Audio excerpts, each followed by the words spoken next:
Welcome everyone, I'm Hunter the Hero, today joined by Alex, Hey, and we might be joined by Pink Sparkle Puff down the line, we're not sure, but yeah.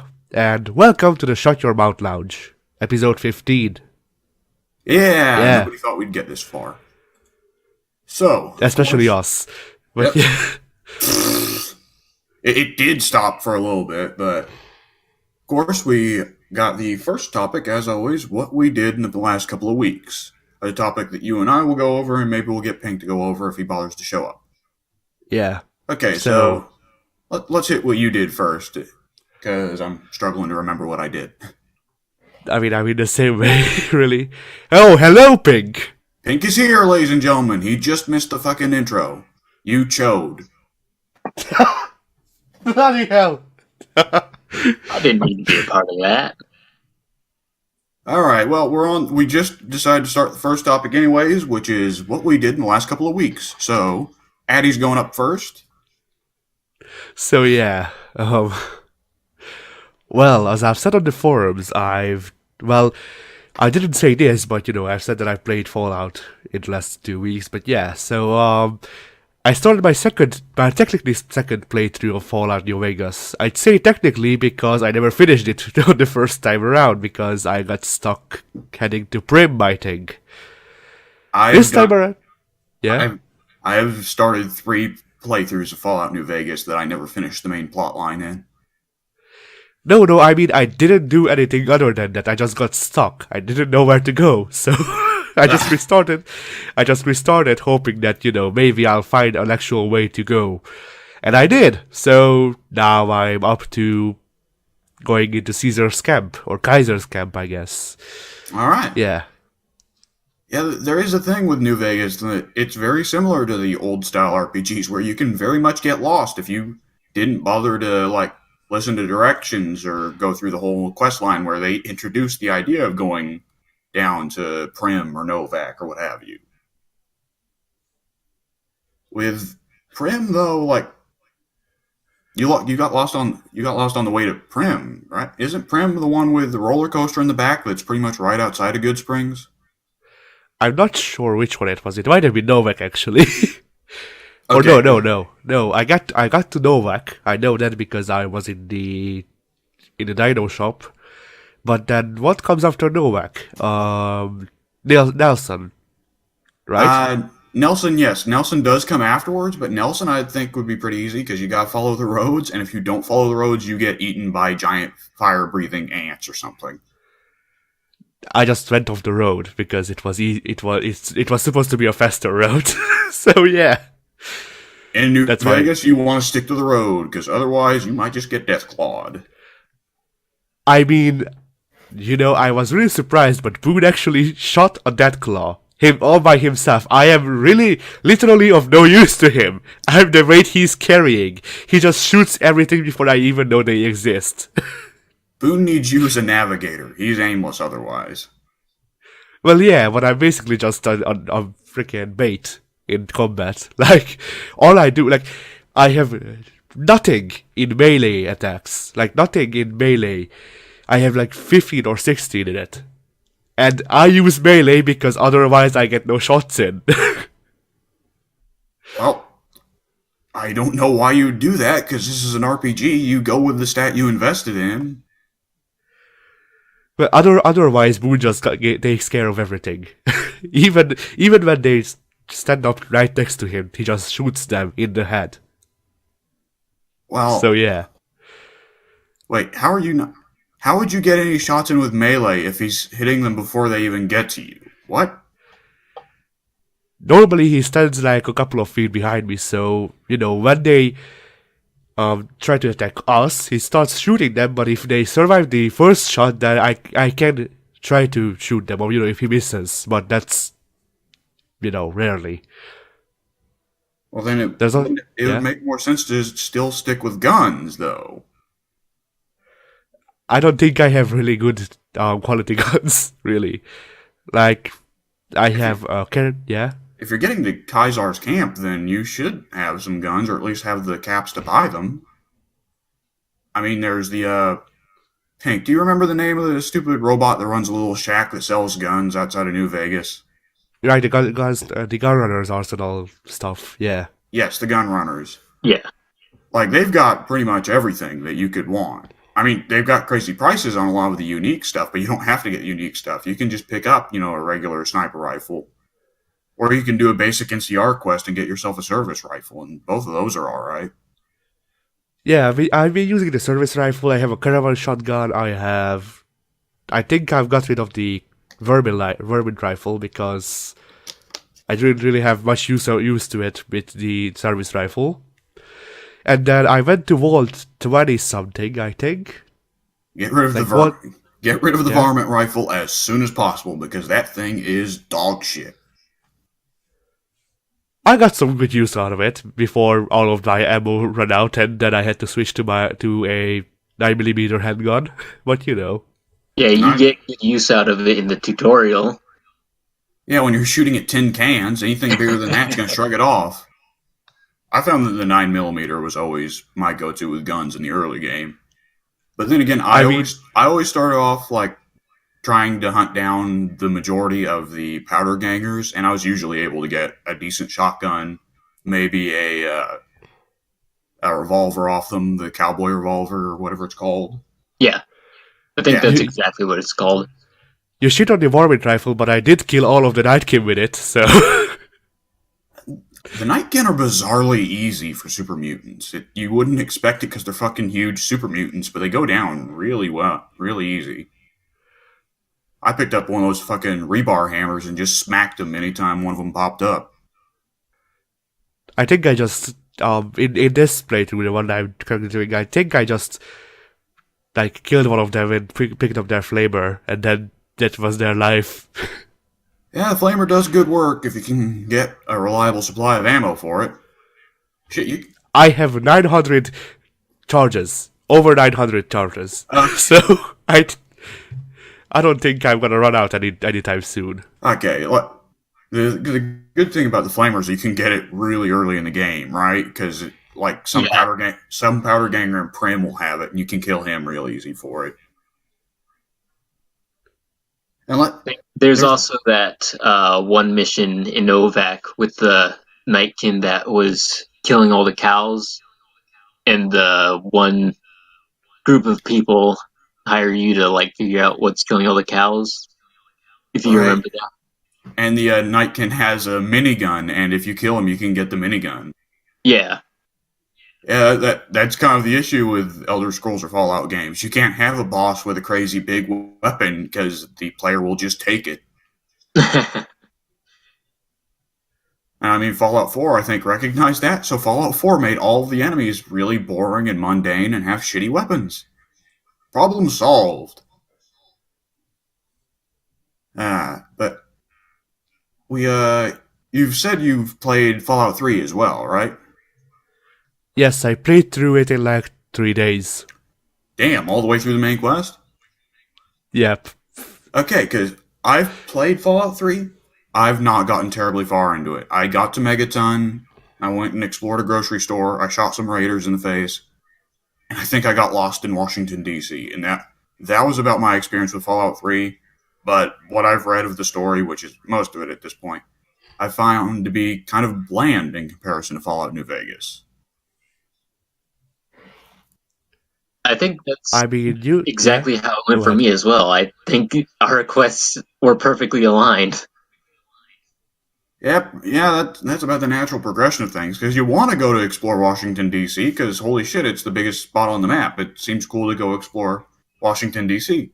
And then you go in and you get murdered by super mutants. But what I've read about Fallout 3 seems kind of strange in comparison to Fallout New Vegas. Because New Vegas, like, very much defines itself on having these different factions who all have full on motivations and characters, like this wide, varied cast of characters that look different and behave differently and cover all different kinds of looks and designs.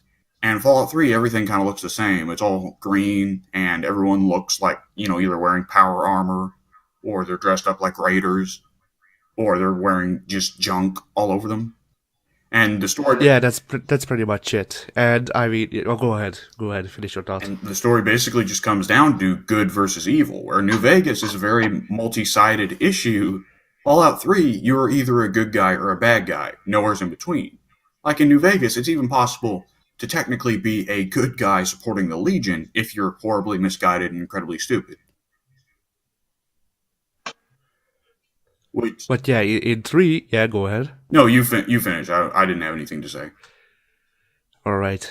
But yeah, so in 3, you still have factions, but you only have 2 from what I can tell. I mean, the reason why I didn't touch Fallout games for basically all the time they have been out is that I'm not really the exploring kind. Like, you can't give me a field and then tell me to, find things because I won't care. There's just no reason for me to actually look for things at that point.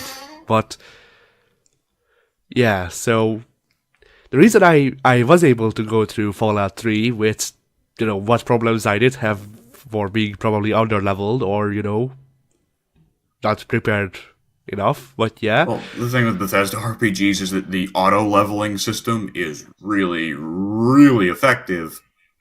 And while it wasn't so much in Fallout 3 or Fallout New Vegas as it was in Skyrim, Skyrim's still a good example of you can go through the entire game at whatever fucking level.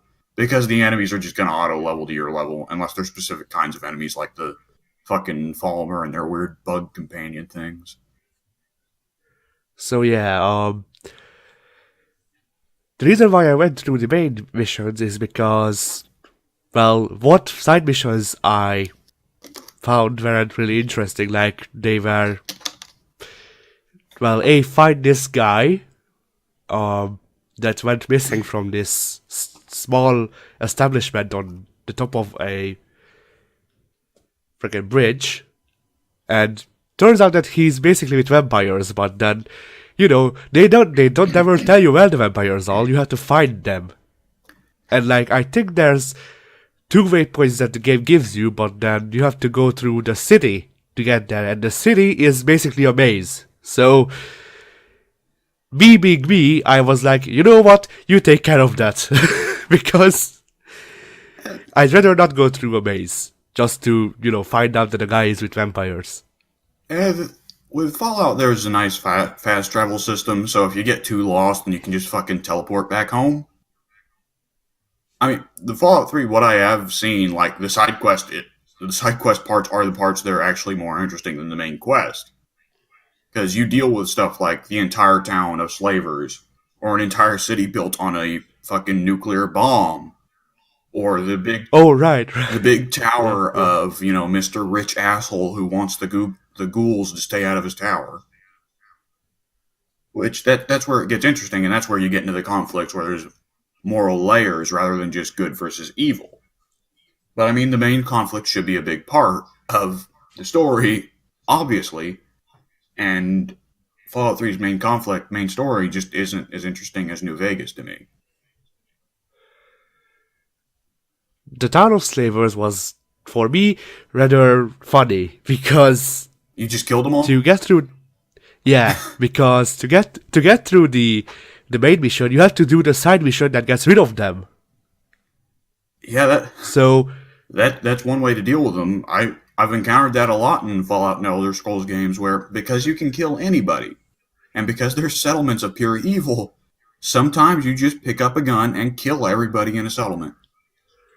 So yeah, just imagine this. Like, here's this town of slavers. I come in alone. At the gate, I take out a fat man. I throw it at them. Like, 5 people die there. Then I just take out a shotgun and then kill every last one who survived that freaking fat man. I would. And then, I've never seen the slaver town in Fallout 3, but I would have to imagine a fat man would be a bad idea because you wouldn't just kill the slavers, you'd kill the slaves as well. the slaves actually survive because they're in their own Panther area. So they're separate from the slaver village, kind of, sort of, yeah. Good old Bethesda RPG logic. If it's in the next room, it's safe. But yeah, I encountered a similar thing. Like the starting conflict of New Vegas is, Good Springs versus the Powder Gangers, right? And Yeah. you're supposed to deal with the problem just by, you settle the standoff, you kill the two or three Powder Gangers that specifically went for Good Springs, and then maybe you make friends with the Powder Gangers and get them to hand over the one sheriff they got, right? So that he can become the sheriff of Prim. That's very obviously what they wanted you to do to handle it peacefully and everything. I didn't. Usually, what I do is I go and I get the best gun that I can find in the early game, and then I personally go to the prison and slaughter all of the powder gangers. I kind of did that as well, but not because I wanted to. What I did is that um, when you first find the leader of the powder gangers, the guy who goes to threaten the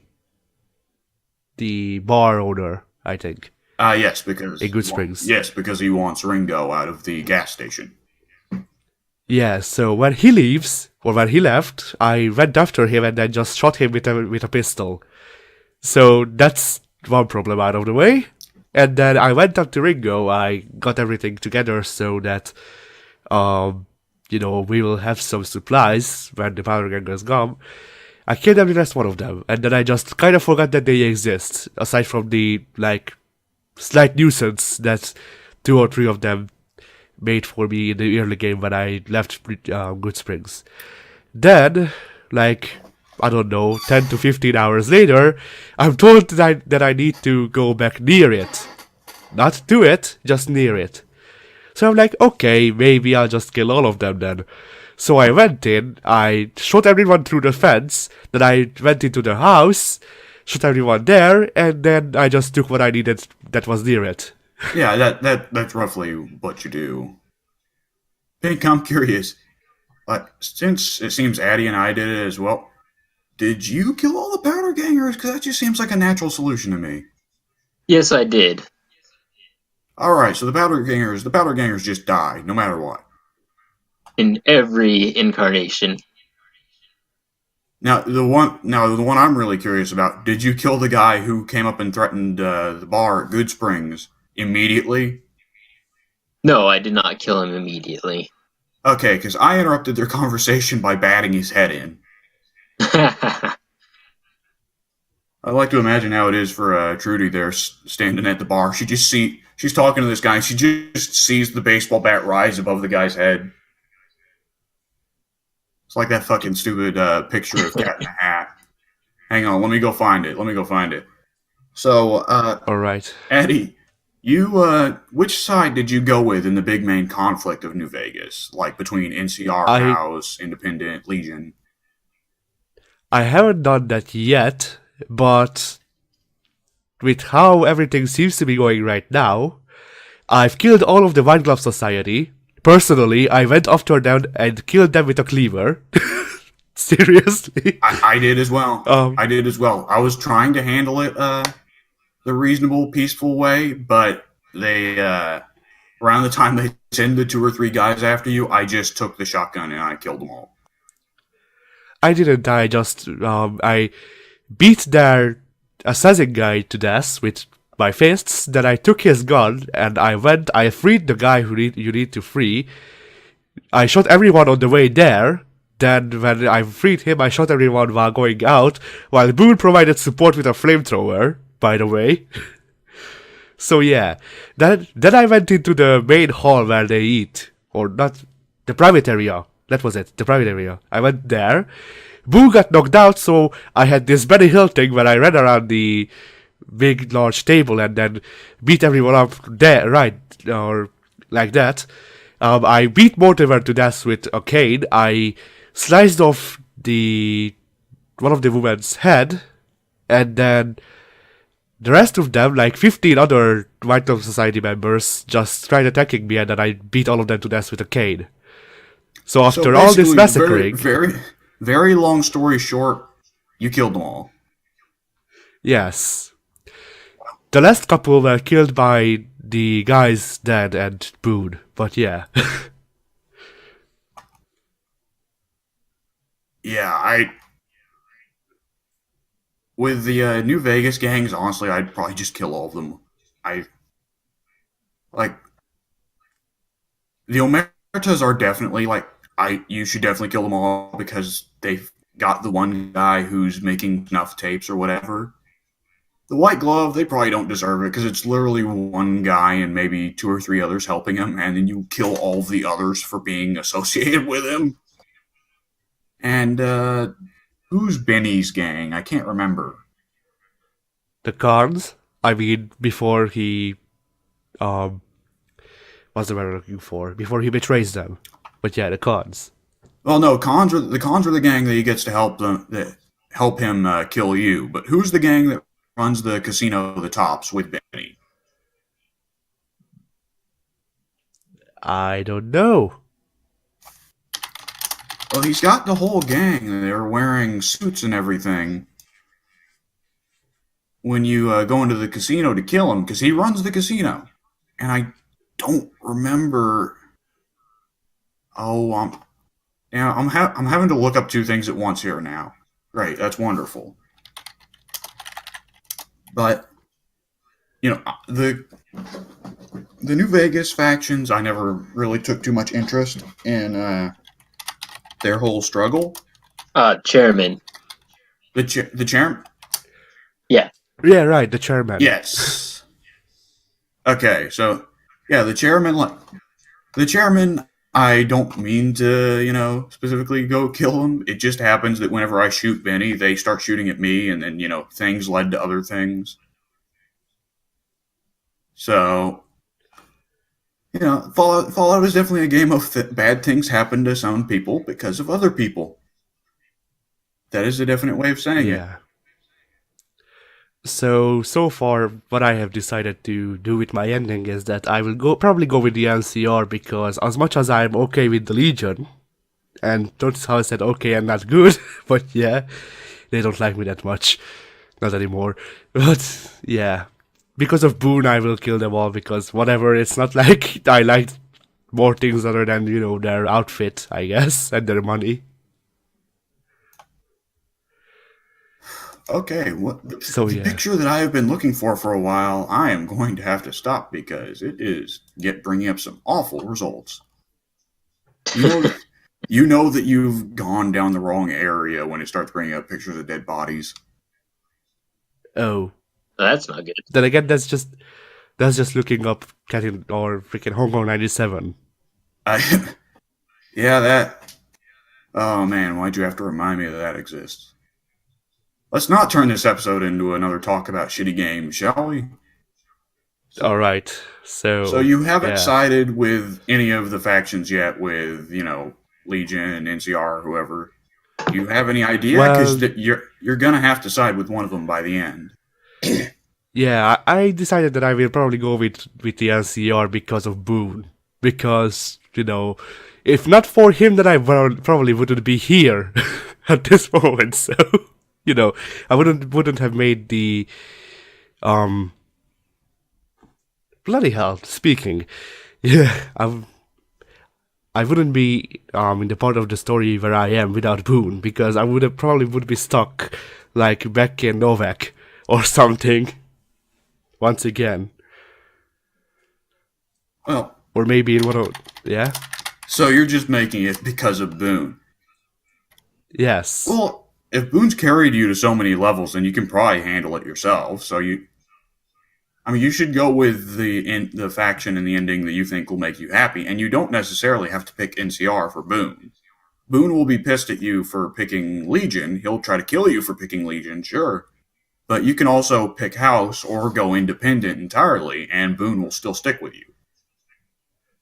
I mean, yeah, but then, with the Legion, on one hand, as I've said, I like their money and their outfits and stuff, but then there's that whole slaving part that I'm not really sure if I'm okay with. There's more than slaving. There is more than slaving with the Legion. Way more. What? I mean, yeah, there's a crucifixion part as well, but then I just kind of forgot that's a thing. Let's see, there's crucifixion, there's genocide, there's rampant fucking misogyny. Like, all women in the Legion society are enslaved and turned into sex slaves exclusively used for reproduction. So they're pretty much raped day and night. Let's see, what else was there? I mean, that's not just the Legion, that's also the Kings. The con? The kings. The kings? I I don't believe that's the truth. I mean, it seemed like that to me, but you know. I've never seen. I in my playthroughs of the game, I've never seen a bit of acknowledging anything regarding the king's treatment of women. Like the kings are generally acknowledged to be the probably the best faction in the game morally. Like I have no idea what you're talking about. Pink, do you have any idea what he's talking about? No, because the Kings are part of the Vegas Strip. Well, not the actual Vegas Strip, though. They're on the outside of it, right? Free They're on free side. side. Yeah, free side. I Yeah, I've never heard anything even slightly resembling like that. Like the only issue I remember, cat and oh my god, I said cat for some reason because I'm actually looking up. Okay, I'm giving up. There's a stupid fucking meme I wanted to bring up earlier, and it was just a picture of Peter Parker reading a book. You know, the stupid meme where Peter Parker reads a book and then it said puts him in the book, right? He reads the book and the book says people about to be murdered, and then it's a picture of him, and then it pans out and Cat in the Hat is charging up at him with a baseball bat. Hmm. Oh. It's stupid. I don't know why I was looking it up. I've forgotten why I was going to bring it up, but I was going to bring it up anyways. Anyways, what were we talking about? Yes, the Kings are on free side, and the only moral issue I remember them ever having was the fact that the King himself is loyal to Pacer, and Pacer's kind of an asshole. Otherwise, the Kings are probably the best faction, and a lot of people really wish the Kings would have been just a solid faction choice for the end conflict, I believe, because of that. Yeah, you get your dog from them. Yeah, you get your fucking killer robot cyborg dog. Yeah, I'm in the middle of getting the dog fixed, so yeah. Getting Uh, him fixed? I don't mean it like that. I mean having its brain unscrambled. that's impossible because if you finish the what was it? The stupid DLC where it's the crazy robot, the crazy scientists and computers and shit. Yeah. Oh, yes, you know what I'm talking about. If you go through that DLC, there is another robot dog companion in that one. That one's female. And if you complete that DLC, then complete the game. The ending will show that Rex and the female dog from that DLC had robo puppies together. Like I don't know how. They I'm were mildly born with cybernetic parts. they come out half biological with the brain in a jar. But I don't even want to know how. But the whole storyline of getting Rex, the new brain, I will want to go ahead and tell you. Have you killed the one leader of the fiends, the chick with the dozen dogs that eats people? Was that a chick? Well, you know the side quest you do for the NCR where you have to kill the three fiend leaders. I've only killed one so far. That was the guy in the vault. Oh, that guy. Yeah, you're supposed to kill that guy after you kill the first three, but you went ahead and cut out the fucking middleman. If it, Yeah, I just went to the vault and then just told them that I'm bringing drugs. Seriously. So yeah, they believed me somehow, and then I went and killed their leader. Then on the way out, I killed half of the fiends in the vault, and then the bloody hell, the the rest let me leave just like that because I don't know drugs. probably scared shitless of you, but I mean, with a good reason, but yeah, with good reason. But if you go to the NCR's base at the airport just outside of Freeside, I believe. McCarran, I Yes, think. McCarran, you can get a mission from, I want to say, the head of the squad, but I could be wrong. And he will give you a mission to kill three of the fiend leaders.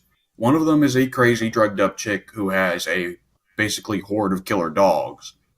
And one of her killer dogs, you can take the brain out of that dog, and it may or may not be necessary to completing the mission to fix Rex. I think there's two other dogs in the world that you can hunt down and kill to get their brains instead to fix Rex, but Yeah. hers is the easiest to get. There's I mean, there's the Legion dog, which you have to go all the way to the Legion camp to get, and then there's also one of the traders somewhere has an old dog that she'll let you kill. Oh, is it the lady who is it the old lady who runs the junkyard outside Yeah, of Ram? Okay, yeah, yeah. Yeah, that one I couldn't do. That one I wouldn't put down the old dog. I couldn't do that. I'd much rather kill the crazed drug lady's dog. yeah. I actually have a funny story of how I did that all because I did it in like a completely unorthodox order where I killed the psycho fiend lady first before actually getting the mission from the NCR guy. So Yeah. I killed the fiend lady and the dog, took the dog's brain because at the time I had no idea what I was going to do with it, so I figured I'd take it along with me for good luck. So I had that brain with me the entire time, and then I got the mission from the NCR guy, and then I got the dog. So it's like I was toting that brain around the entire time, no idea what to do with it, and then the Rex mission comes up, and I'm like, oh, I already have a brain for that. How convenient! I've already been carrying the brain of my back, and the scientist just shits his pants. Yeah. Like, who is this um, maniac just carrying around a dog brain in his pocket? Oh man, I've been tired of carrying around this dog brain. You wouldn't believe how much the dog brain juices mess up my backpack. Oh, what the fuck? So this reminds me, what the hell do you do with the guy's head, by the way, the bald guy's head? Because, I mean, it said that I could take it and then his head just kind of popped off, so. what bald guy's head? Not the bald guy, not the bald guy. Oh, you can. I think you can turn that into the NCR for his bounty, and they'll give you like 600 caps or something. Yeah, you Oh. have to bring back their heads to let actually show that you did kill them. And if you don't bring back the heads, the bounty like drops significantly. Yeah, because you can't actually prove you killed him. Yeah. Here's an ear. That's not what we need. We need the actual face. It would be funny if you when you bring back the heads, like suspiciously they end up mounted on the NCR general's wall.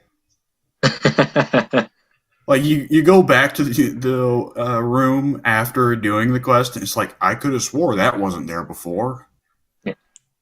So he doesn't tell anyone that he's hired you, so he's just gonna use the heads and be like, "Hey, look what I did, guys! Promote me." He only gave you half of the cut. Yeah, he's getting all the money and the glory, and you're out in the wasteland wondering what went wrong. Uh, So so yeah, I'm curious. Like I'll go ahead and ask Pink. All right, Pink. What side did you go with in New Vegas? I was like NCR all the way from start to finish. Really? I Yep. because I personally like I never finished the story. I've said that a few times before, but every time I've tried starting it, I went with House. Honestly, I was tempted to go with House. I'll probably do that sometime in the future. House has some interesting stuff that's a little bit different from NCR because firstly, he doesn't want you to kill Kaisar because he insists that Kaisar is a part of the grand plan or something. I ignored that and killed Kaisar anyways, but you know, I love that when you get to New Vegas and you first get introduced to House, when you come out, Volpe's and Colta, or if you killed Volpe's and Colta earlier than some other goon, shows up and gives you the letter saying, "Hey, you know, we don't hate you anymore."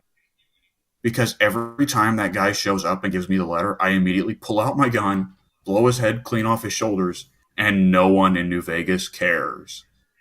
Yep, I did the same thing. It's like, well, thank you I'm for walking into close range so that you can take the full brunt of my shotgun blast, asshole. Yep. It's like once you have that letter, you just go straight to the camp, and then that's how you kill them all. Like you get in free, kill the leader, kill everyone else, and get out. Yep. Well, personally, I just gun down the guards out front. Can't block me out if they're dead. What I always remember with the wiping out the camp though was that I had got brought down to like zero health by the time I actually got to Kaisar. So we wound up doing that traditional Elder Scrolls Fallout thing of, him chasing me around while I scramble for food to scarf down all around the camp to heal me. Yeah, I was the opposite. It was that mission where you tracked down Benny to the island, and Yes. while Benny's in custody and Kaisar wants you to kill him, it's like just kind of sneak around his little throne area and kill him instead. Because if I remember correctly, and it's been a while since I played it, I can just sneak around the throne type thing, drop down some landmines, and then once I start shooting, they'll all run over and blow up. I love that the New Vegas, the Fallout protagonist, is crazy enough to fucking stuff grenades down people's pants. It's the best. I've never But invested enough yeah. into stealth to do that, but I've always wanted to. So yeah, I wanted to ask if because I will have to go to Kaisar's camp sooner or later. If I can hold Boone off of shooting everyone in the camp Hell just the long fuck, enough so I can. hell the fuck So no, I you can. can't. If, Yeah, I kind of soon, but I just kind of wanted him to lay off the guns for like as long as I kill Benny and then we kill everyone from the inside out. no, you're gonna have to either tell him to go back and bring somebody else, or you're just going to have to fight your way in. Because Well, that sucks. any of the other companions are willing to not fight the Legion, even if they're personally opposed to them, like Cass or Veronica. But legitimately, as soon as you cross the border into Legion territory, Boone will take you aside and tell you, from this point forwards, I am shooting any legionary I see. And the really great thing is, well, he says, is that going to be a problem? And the great thing is that your response can be, that's not a problem, that's a solution. Boone says, damn right, couple of goddamn problem solvers, you and me. I love that dialogue. New Vegas has the best dialogue. I fucking love it. But and it is kind of weird that Boone's the one who's guaranteed to open fire because Veronica is the one who's vocal and very opinionated, but she's willing to not open fire on him. So is this Ganondorf guy good then? For the time being, while I go there. Is the what good for the time being? Ganondorf. There's a guy named Ganon. Oh, I do remember there being a guy named Ganon or something, but where is he? He's in the Old Mormon camp or whatever. Old Mormon fort. It's not ringing a bell. He's a scientist, I Oh, think. Arcade Ganon. Okay, everybody calls him Arcade. You don't call him Ganon. But yeah, Arcade will go with you. Arcade is out of all the companions, all of them hate the Legion except Raoul. Raoul's okay with them. And it's the worst thing about Raoul that he doesn't hate them. But Arcade Ganon does hate the Legion, and you actually get a very scummy choice that you can do to Arcade if you side with the Legion. And I don't know if Pink's aware of it. I'm not. Okay, so Addy, you're not siding with the Legion, right? So I'm not really for you if I tell you. Not this playthrough, so. Okay, so Kaisar has a brain tumor that's slowly killing him. And when you meet him, he wants you to deal with it. So you can deal with it if you've got high enough medicine skill. Alternatively, you can sell Arcade to them and they'll enslave Arcade and make Arcade Kaisar's personal doctor. Or you can deal with it with option C and just shoot his head off. Yeah, I think an actual choice you can get is you can offer to do surgery on Kaisar and then intentionally flub the surgery and kill him. And no one will get pissed at you because they think you did it on accident. How much medicine skill do I need? Because I'm really good at medicine science and speaking. So Ooh, I'd have to imagine that getting a brain tumor would be one of the highest, most difficult skill checks in the game. So I'd imagine it's like 80 or 90.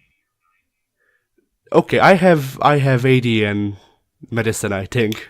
You might be able to pull it off then. You you might be able to just jab a fucking scalpel into Kaisar's brain and carve out his brain.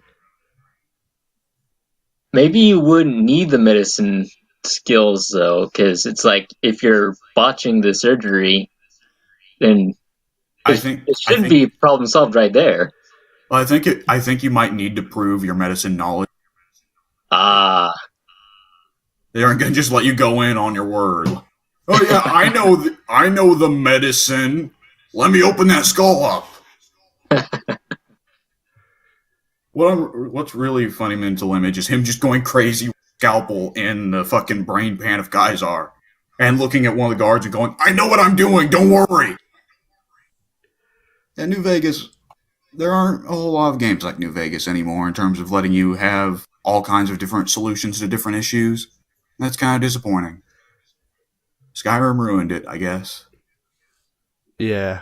Yeah, Pink and I can talk about Fallout 4 and how that game is disappointing as fuck. Uh, Pink, did you ever get around to buying Fallout 4?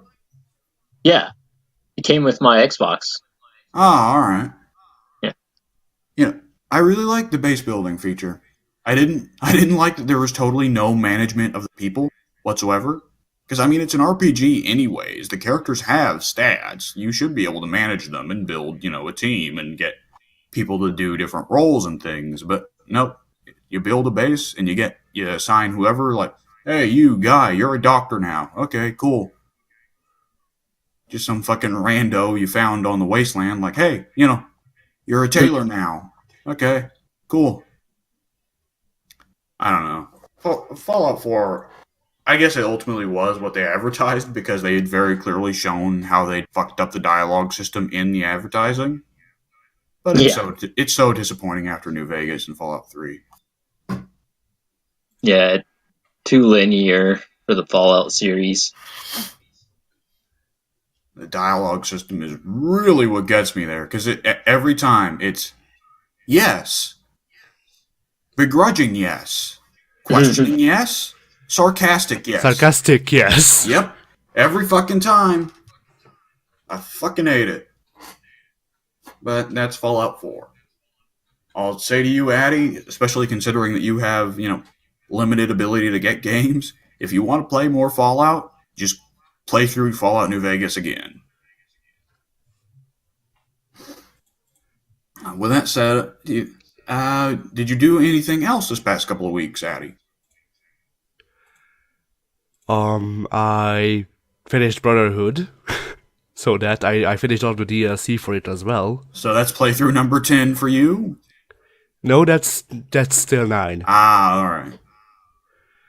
So there, I started my fourth or fifth playthrough of Revelations. I mean, I'm in the middle of Revelations, I think, but I just kinda got burned out on the whole third-person sandbox game for now. So yeah, that's why I'm doing Fallout. Yeah, a first-person sandbox game. What a twist. I love my sandboxes. What can I say? Yeah, you definitely got a type, I'll say that. And So yeah. so And Assassin's Creed is kind of business as usual for you, and Assassin's Creed is what I do between other games that I want to play, basically. ah, So, yes, it's just, yeah. nothing. I was just saying, like, yeah, that sounds about right. Because yeah, when I have nothing else to play, I'm just like, whatever, Assassin's Creed. So, yeah. I tried to go back to playing GTA 5, but then I installed 40 gigs of the game, and then the game wouldn't start if I didn't download at least 16 more gigs of game, I guess.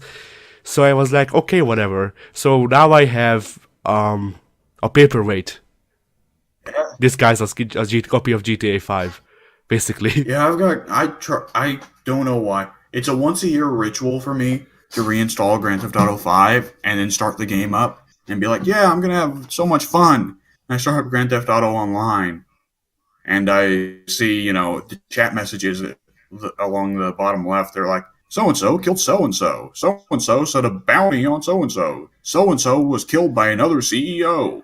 And it's like, oh, right. It's a bunch of fucking 12-year-olds just killing each other over and over again. Quit, wait a month, uninstall. So yeah, I had that as an option, and I also had Watch Dogs 1 as an option, and I was like, okay, maybe I'll go back and, remake that review as well, because it's a bit old. But then I was like, it's Watch Dogs 1.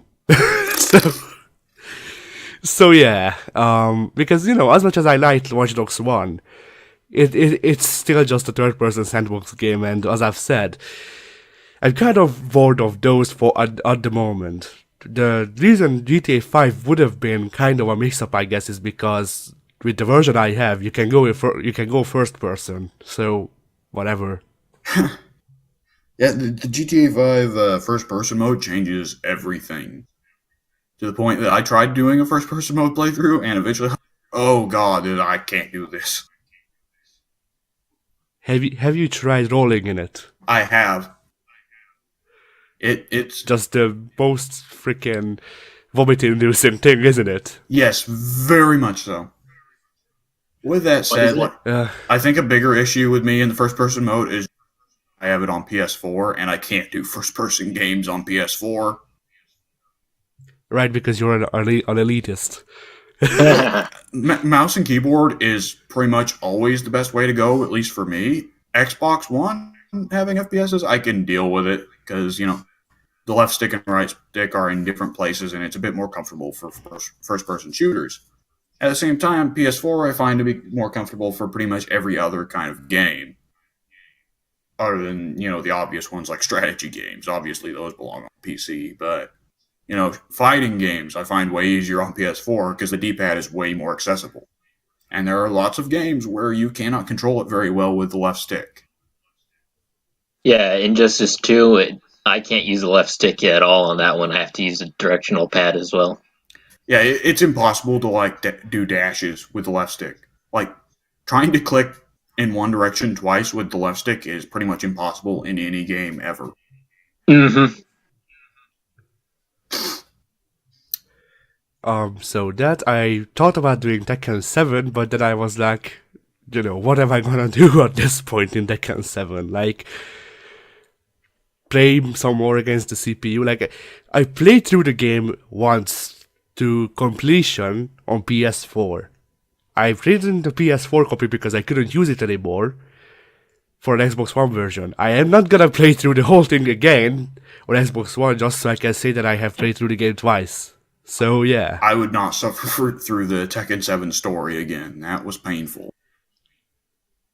That's not even the thing. I went through the story again. Like, I can stand the story. It's the grind of doing like Treasure mode. yeah, treasure battle 15 hours a day.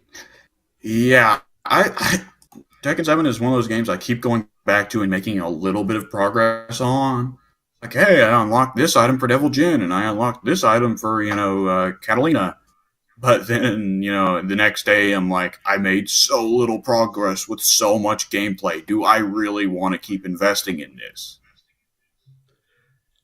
And I mean, Yeah, so at this point, the only reason I would really play Tekken 7, I think, is if we would get together to play it, but then you're on PS4 and now I'm on Xbox with it, so... yep. That's about how it is. Always is with our group. Two people with co-aligning game interests on different consoles.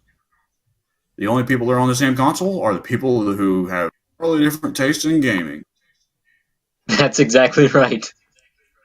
Yep. Because I mean, we do have a shared point now, but we'll come back to that because that's a topic in itself, so... yeah, but I think it really shows with Overwatch. Because Overwatch is honestly a game where we got 3 people on the forum who play Overwatch. Myself, Pink, Brian. Overwatch is only on 3 platforms: PS4, Xbox One, PC. Brian, Pink, and I each are on a different platform. Because I'm on PC, Brian's on PS4, Pink is on Xbox. So even though there are 3 of us playing the same game, none of us can play it together. It's like the worst feeling. I remember when Grand Theft Auto 5 came out, and we were all charging online to go play. And like Mike was playing with Tom Johns and that one guy whose avatar was like was it Christian? Justin Lynch. Justin Lynch, yes. And someone got left entirely alone on the act. Someone like, I don't know, Ted or Monkey Wool or somebody. Which, I mean, not too much of a loss because Grand Theft Auto 5 is not a great multiplayer game anyways, but, you know. Anyways, Addy, is that all you've done this past couple of weeks? I think that's it. I mean, other than that, I just been working for school and things like that. So yeah, All right. Pink, do you want to go first or you want me to take over? You can take over because I cannot recall anything that I've done this week. All right, I'll give you some time to think back. Over these past couple of weeks, let's see. Well, I've mostly been getting hyped up for a lot of news that we're going to be talking about later on. But I've been playing Persona 5. About a year ago, like pretty much almost exactly a year ago, I played through Persona 5 for the first time, and I got all the way to the final dungeon. And like I loved the game up until that point, and the final dungeon is just a tremendous fucking drag that I am slowly for the past like I went an entire year without even bothering to put the game into my PS4, and now I over this past couple of weeks I've been trying to just slowly dredge through and finally fucking finish it. Because I finished Persona 3, I finished Persona 4, I have not been able to finish Persona 5. And also, this is the first time where I've had a long time to play a Persona game. So I want to be able to go through Persona 5 in a New Game Plus because I've never played a Persona game in a New Game Plus. But it's such a fucking dredge to get through the final dungeon. But it's a good game regardless. Year-old game, so it's not too relevant. And what else have I been doing? I started up Tomb Raider, the reboot, from about 6 years ago now, was it? The 2012 reboot. And Yeah. I had a lot of fun. Got to play about 2 hours. Then it fucking crashed to desktop because I'm on PC and sometimes console games just decide not to work on PC. So that was fun. I tried to play Besiege, which was the game that was really popular 2 years ago. It's the game where you design siege machines out of wood and metal. And I discovered with that game I am a terrible engineer because everything I built fell apart, couldn't even get past the starting line before exploding into wooden pieces. I mean, if you really want to, then you can just go into the Steam Workshop and then just select the things that you like. I guess. I mean, people make like walkers and things like that. Oh yeah, I saw where somebody made like one of Elon Tesla's, and I don't know how, but they did. Because you can upload your own textures, I think, to the game and things like that. Ah, okay, that makes sense. Besiege, I believe Besiege and Tomb Raider came about as kind of a fit of like 2 or 3 days where I was trying to find a new game to play through. Because I've been playing on PC, you gotta put in a controller. Because, you know, on PC, trying to play a third-person game with mouse and keyboard, or a fighting game, or a beat 'em up with mouse and keyboard is pretty much impossible. So I have to plug in an Xbox. I had to plug in an Xbox controller whenever I wanted to play, say, Resident Evil 4 or what have you. You know, it was third person. And I have found out recently that some games will accept a PS4 controller, actually. So I tried that with Resident Evil 4. Turns out the controls are fucked up in all kinds of ways you can't even possibly understand. Like even mirroring some controls, even. I tried to put it in on Bayonetta, did not even recognize the controller. Bayonetta is one of those damn games I wanted to get finishing. Can't even get it started. And Um, why don't you try XMapper? yeah, I probably should. I'm just so cynical about downloading programs I find on the internet, because much of my childhood, the first 10 years of my life, were defined by, hey, we got a new computer. Oh, Alex has already gotten a virus on it. I mean, it seems pretty genuine. I've used it for a while now, so I, prob- it I probably works. should. Yeah, I'll Yeah, look into it. I also. because Oh, like sorry. go ahead, go ahead. No, you continue your X Mapper story. Yeah, because I've used it to play like this shitty like $1 if even that freaking garbage bin game FPS that was made in like I don't even know, like probably 10 years ago or even before that, probably before that. But yeah, nobody's ever heard of that game, and I have only found it in Hungarian. So imagine that. Well, it had to exist. But yeah, go ahead. Yeah, I probably should download that because I do want to go through play through Resident Evil 4. Speaking of Resident Evil, I also picked up Resident Evil 5 for Xbox One recently so that I could do a co-op playthrough with a family member. And that game, a little bit, found out a little bit too difficult for family members to play through. Like, Resident Evil 5, I don't know if any of you guys have played it. Resident Evil 5 was built to be a co-op game. So I played through Resident Evil 5 on somebody else's computer a couple years ago, and I fucking hated it because it was very, very clearly designed for co-op, and the partner AI is the fucking worst. When it's a survival horror game with limited ammo, you don't want them spraying bullets in every possible direction at every enemy, regardless of whether or not that enemy is even dangerous or deserving of that caliber of firearm.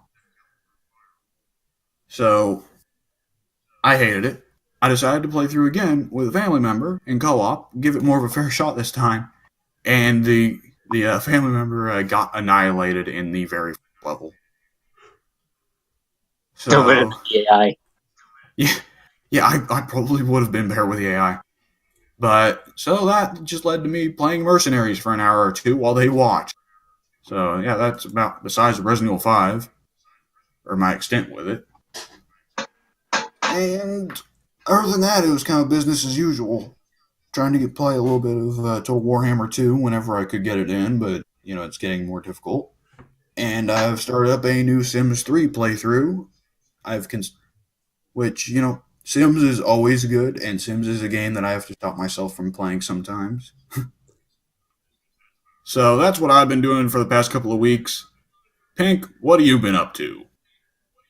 I've been doing a lot of research on what to spend my money on. Ooh, what are you thinking? Well, for starters, I'd like to get a computer one day that can actually run games. It's like I'm using a laptop now, and I don't think it could run anything if I wanted it to. I mean, I might be underestimating it, but it's not like I could play Overwatch with Brian or anything. It depends on how good the laptop is. I mean, it depends on how old the laptop is. Excuse me. Also, I'm the one on PC with Overwatch, not Brian. Oh, yeah, yeah. Not sure how I screwed that up. I'm pretty certain I knew that Brian was on PS4. Yeah, there's a few of us on PC actually, because Soon's also on PC. He has a good couple of games. Ted technically is on PC, but I think it's mostly his kids that play on PC because he hates mouse and keyboard. Mm-hmm. Mike is on PC, but Mike's flaky. Yeah, I know Mike's deal. Yeah, but I think that some of us could definitely form a bit of a group with playing on PC. I mean, especially like Addy can play free to play games to some degree. To really limited degree, Yeah, but to a yeah. limited degree, yes. But I'd be glad to have more people on PC. At the same time, getting a gaming PC is a big investment.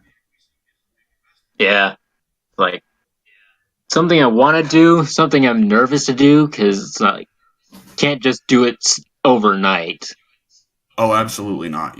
It's something you got to do research and shit into.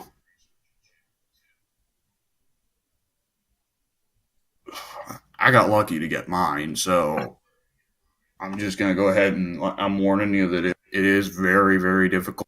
It is an investment that's worth it because there is so much more you can do with PC than you can do with PS4 or Xbox One.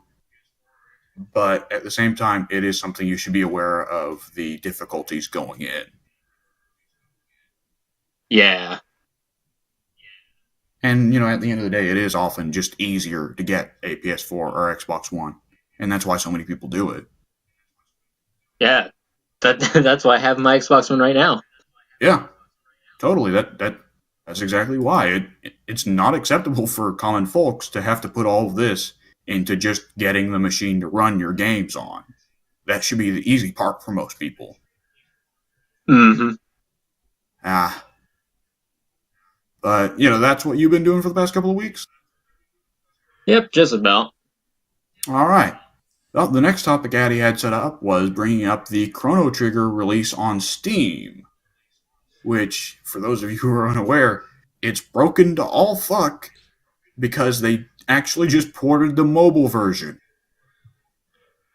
Now, Yeah. I don't know if either of you guys have been paying attention. I have. Oh, thanks.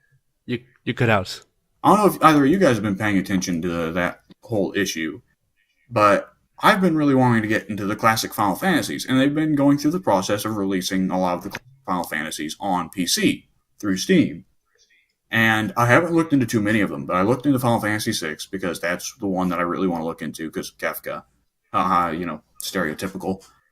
But Final Fantasy VI, they absolutely released the mobile version for that on Steam as well. And Final Fantasy VII was also fucked up. And what I heard about Final Fantasy VII was that it was like something where it puts advertisements on your computer or something crazy. Like, I'll have to look it up. But it seems Square's whole thing with releasing classic RPGs on Steam is just a clusterfuck, you know? There were mobile versions of their games. Yeah. Pretty much every Final Fantasy released. Weird. Yeah, How does you can. There's that even work a mobile out? port of 15, isn't there? There was a port of, it looks like every game. Definitely the port of 15 was released because it's on the front fucking page of Steam right now. I'm going to check out what was going on with Final Fantasy VII. Yes, it seems Final Fantasy VII did run into issues like you had to set up a Square Enix account and log entire picture. And also, it seemed to be really badly bugged to the point where there's a glitch in the final area that would delete your save in the final fucking area of the game. That seems like a terrible place to have that bug. Oh, that's no big deal. Oh boy. But yes, I'm pretty sure I heard of at least one of the Final Fantasy ports actually having something where it like either it put advertisements on your computer or it put something on your computer like to actually track your inputs or some kind of like key reader or something like that to sell to advertisers or something crazy. So Square Enix's thing of releasing classic RPGs on PC has been a total mess. Now, with that said, I have played the Tomb Raider reboot, as I said, on PC, and it doesn't seem to have a similar mess going on. But they may have made this a recent policy. I'm not aware because I don't buy up a whole lot of Square Enix games. Yeah. Then with Chrono Trigger, I brought it up specifically because A, it's the most recent example of this, and B, because I really freaking like Chrono Trigger, so this hit me hard.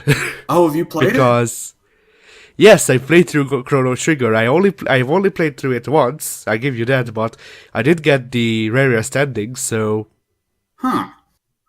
Because I've never been able to play through any of the classic Square RPGs, and Pink, have you been able to play through any of them?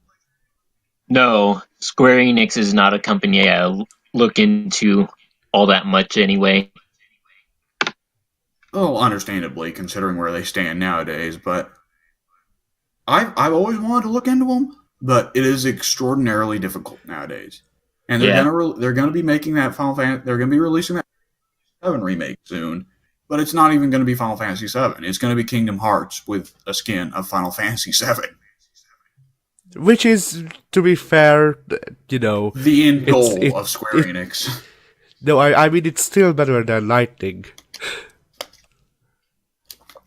I oh man, I bought Final Fantasy 13 for $4 2 years ago, and for $4, that was the worst waste of $4 I've ever made. That game was just abhorribly terrible, and like when people call it Final Hallway 13, they aren't fucking joking. That game is just one long hallway throughout the entire fucking game, and the combat is pretty much non-existent. Just hit them over and over again, whatever. But the one problem I never encountered was I didn't really have as much problem with Lightning as anybody else did.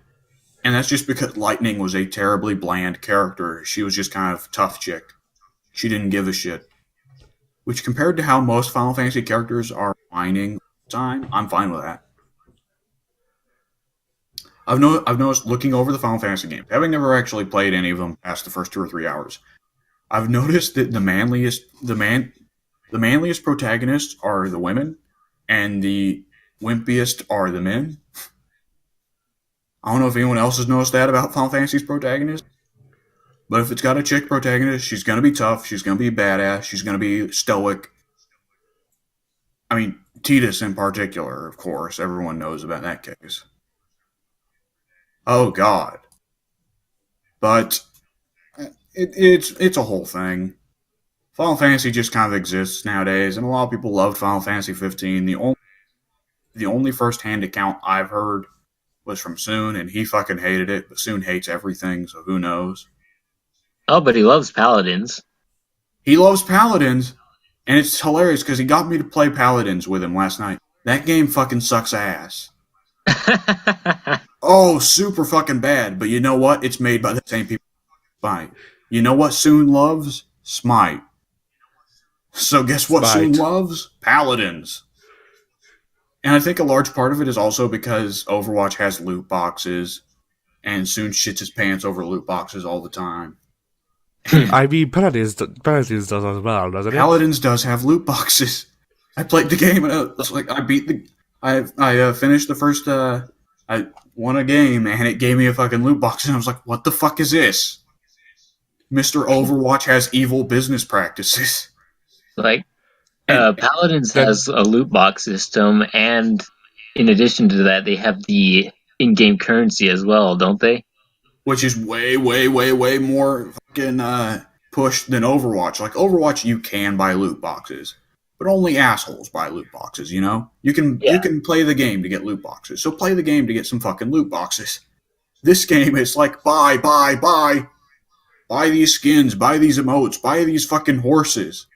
Paladins does the most batshit weird thing in that at the start of every game, the offensive team spawns on a horse and they ride the horse to battle. Here's the thing: several of the Paladin's characters are characters that it makes no sense to ride horses.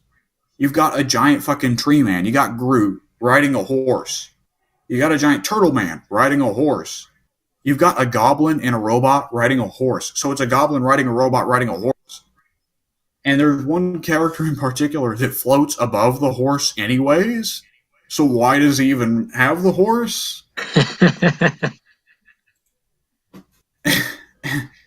What did you think about the size of the objectives? That wasn't something I particularly noticed, other than it seemed like the objectives were perhaps a little small. So you had to sit your ass down on that control point or lose it. Yeah, when I played Paladins way back when, and it's been quite a while, so they might have like buffed some things up.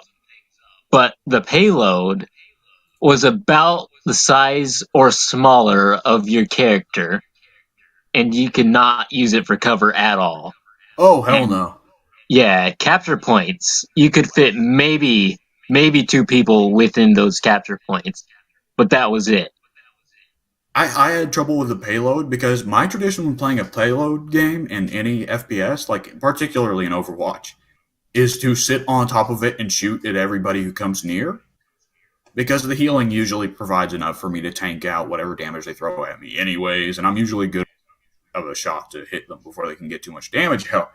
In Paladins, that's not really an option because you can get on top of it, but you have to do that stupid Skyrim thing. You know how in Skyrim you scale mountains by basically humping it for hours on end? Yeah. Okay, it's like that. You gotta hump it 4 or 5 times to get on top of it. And by the time you've done that, you've been shot in the back 30 times. So that's not an option for me, and that's one of my favorite strategies.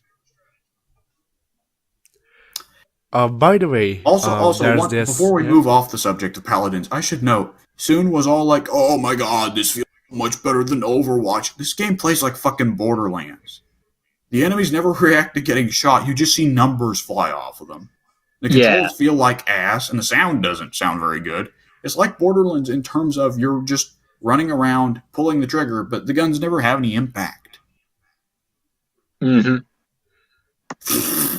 Yeah, whatever. by the way, speaking of rip-offs, there's also bloody hell, gigantic. There, I said the word finally English. There, so yeah, gigantic. That is, well, Remind me I don't what this even game know. is. Because I'm. Let me read you the thing that the description. Gigantic is a third-person strategic hero shooter with a fast and fluid action and deeply strategic team gameplay. So basically, it's Overwatch but Smite, from what I gather.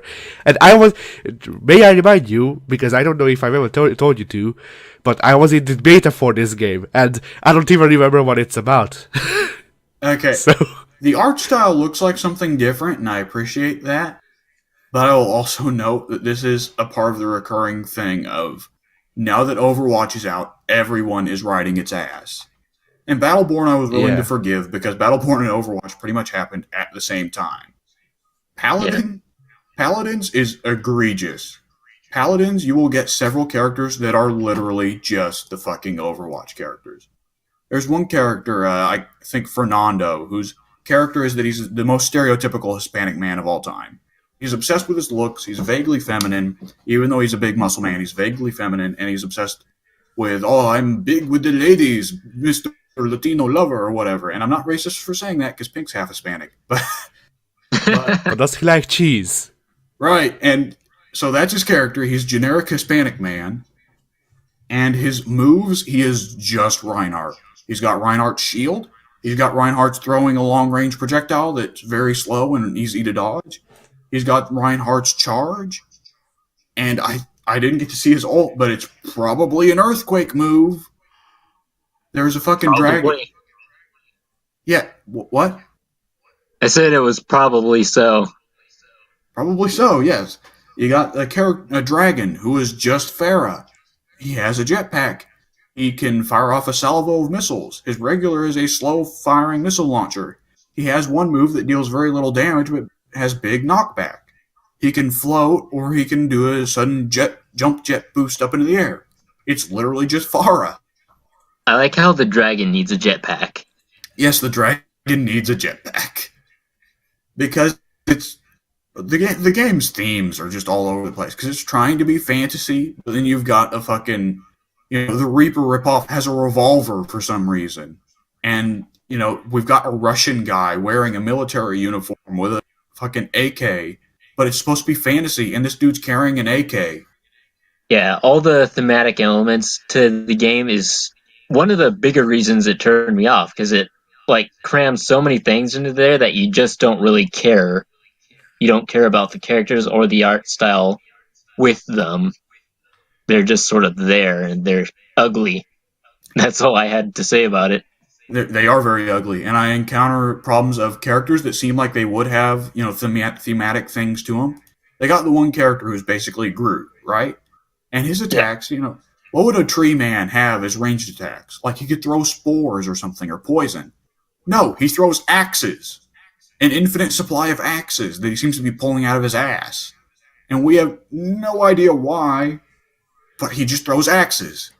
And it's worse than Reaper with his infinite shotguns because you don't even see them materialize. He just he throws an axe and then he has an axe in his hand. It's like, particularly, why would a tree use an axe? I guess it's supposed to be ironic, but that seems like. Oh, I was about to make a very politically incorrect. I'm going to choose to not make the comparison I was about to make because I was about to make a politically incorrect comparison. But I will say that it seems very horrifying as a tree to use an axe as a weapon. This is the weapon that which has held down my people. Yeah. Um, by the way, just so, I'm not sure if any of you noticed, but the Xbox's rating system is reserved for countries. So, if you go to the Hungarian thing, then you see Hungarian people's opinions on the game, which, I don't like. But sometimes it gives us gems like this. If I don't know if you want, or if you're looking at it, but let me read it to you. This person gave Gigantic 2 stars. They say the server is die. I'm not find other player. The server is die. The server is die. That's a good one. Yeah, Gigantic's probably going to crash. Like, Paladins is probably going to sit around for a while. Battleborn, already dead. Battleborn is fucking gone. Which is a pity. Battleborn died but it died before it came out, basically. It's a pity for Battleborn because like, Paladins is a very straight up rip-off of Overwatch. Battleborn had a lot of interesting ideas and a lot of interesting character designs. I mean, your sniper character is a gentlemanly robot in a bowler cap with a monocle. That's awesome. I want to fucking play that. But it just died immediately, which sucks because it actually did some things differently, like in having points that you invested in your character and having more of the MOBA focus, where Overwatch is about killing the other players. Meanwhile, Paladins is going to survive because Paladins, you know what is big about Paladins? It's free. Yep, free to play. That's the only reason it survived. So, little kiddies that can't get their mom and dad to buy them Overwatch, well, they'll just download Paladins for free. And then you know what they'll do? They'll get mommy and daddy's credit card.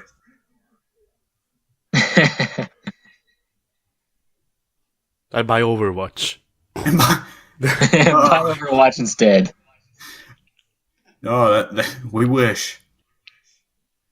I don't know. The stream of Overwatch ripoffs is going to end within the year or so because that's when.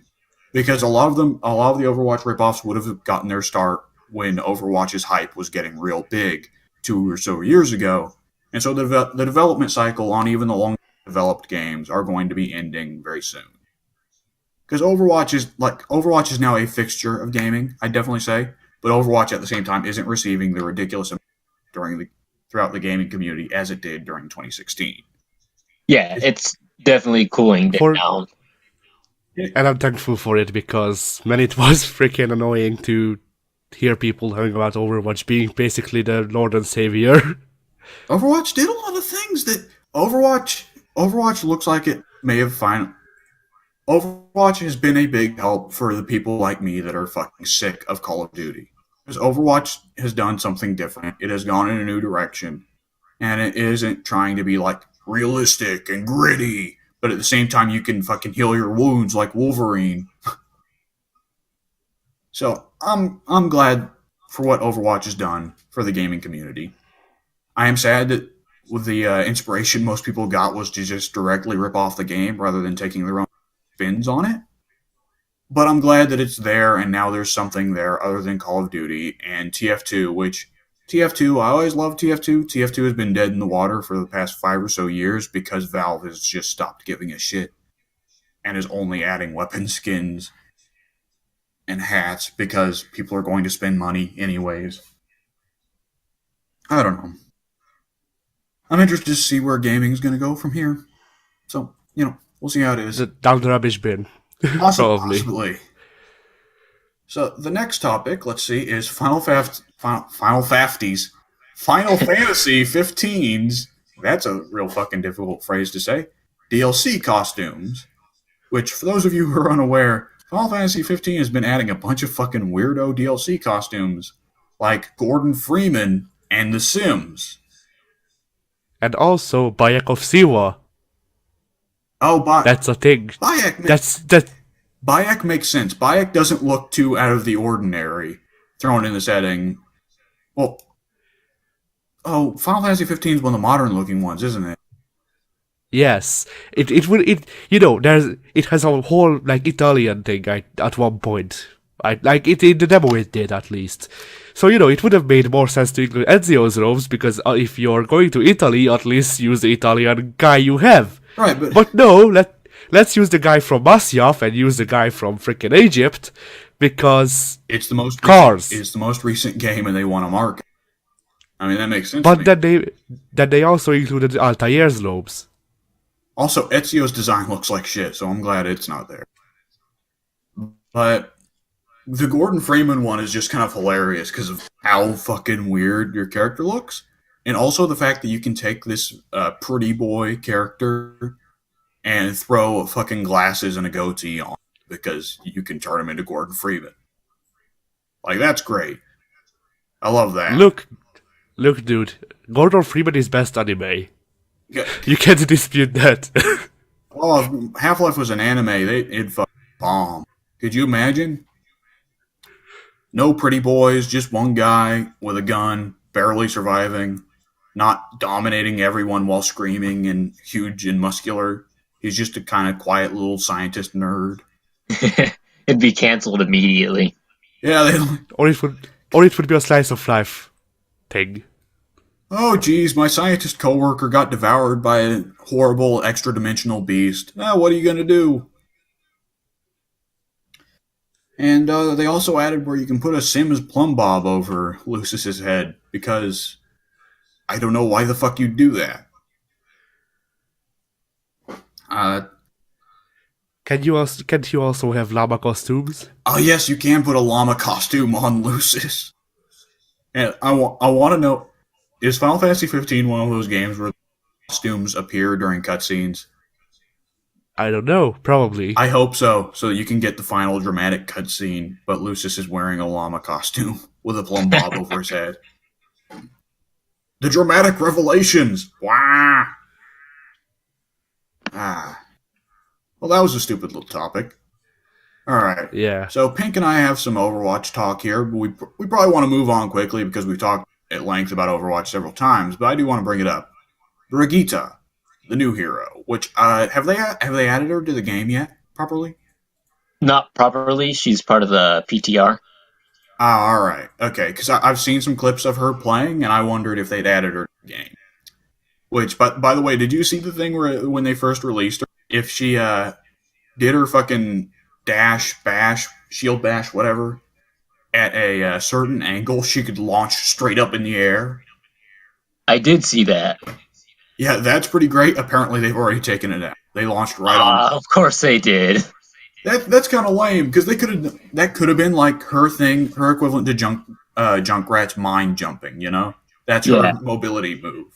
Yeah, that's a shame. But I mean, I am interested to see where this character goes because she has some crazy shit.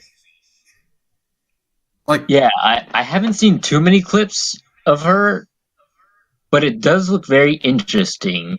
It's like I'm not sure if she'll be able to usurp a position amongst all the other support heroes.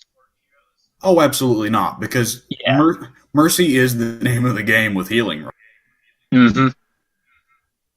Because I pointed out before on the forum, but Zenyatta is too specialized, Moira is too weird, and Lucio has been nerfed to all hell, so Mercy's the only decent healer.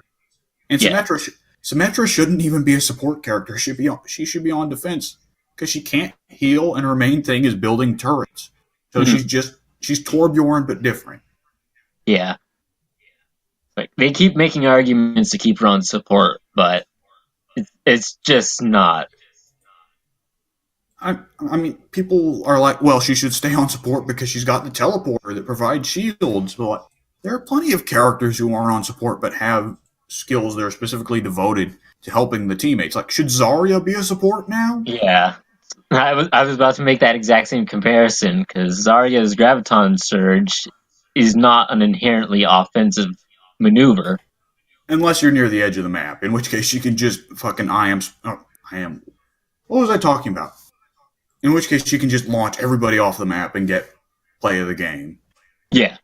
Which I'm curious, I haven't played in forever. Does Bastion still automatically get play of the game?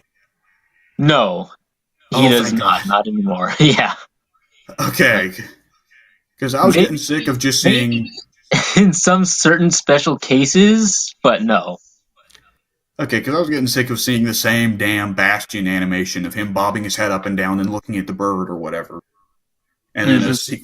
a sequence of just one guy holding down the right trigger or the left click as he points at people. Yeah. Maybe he stops to heal.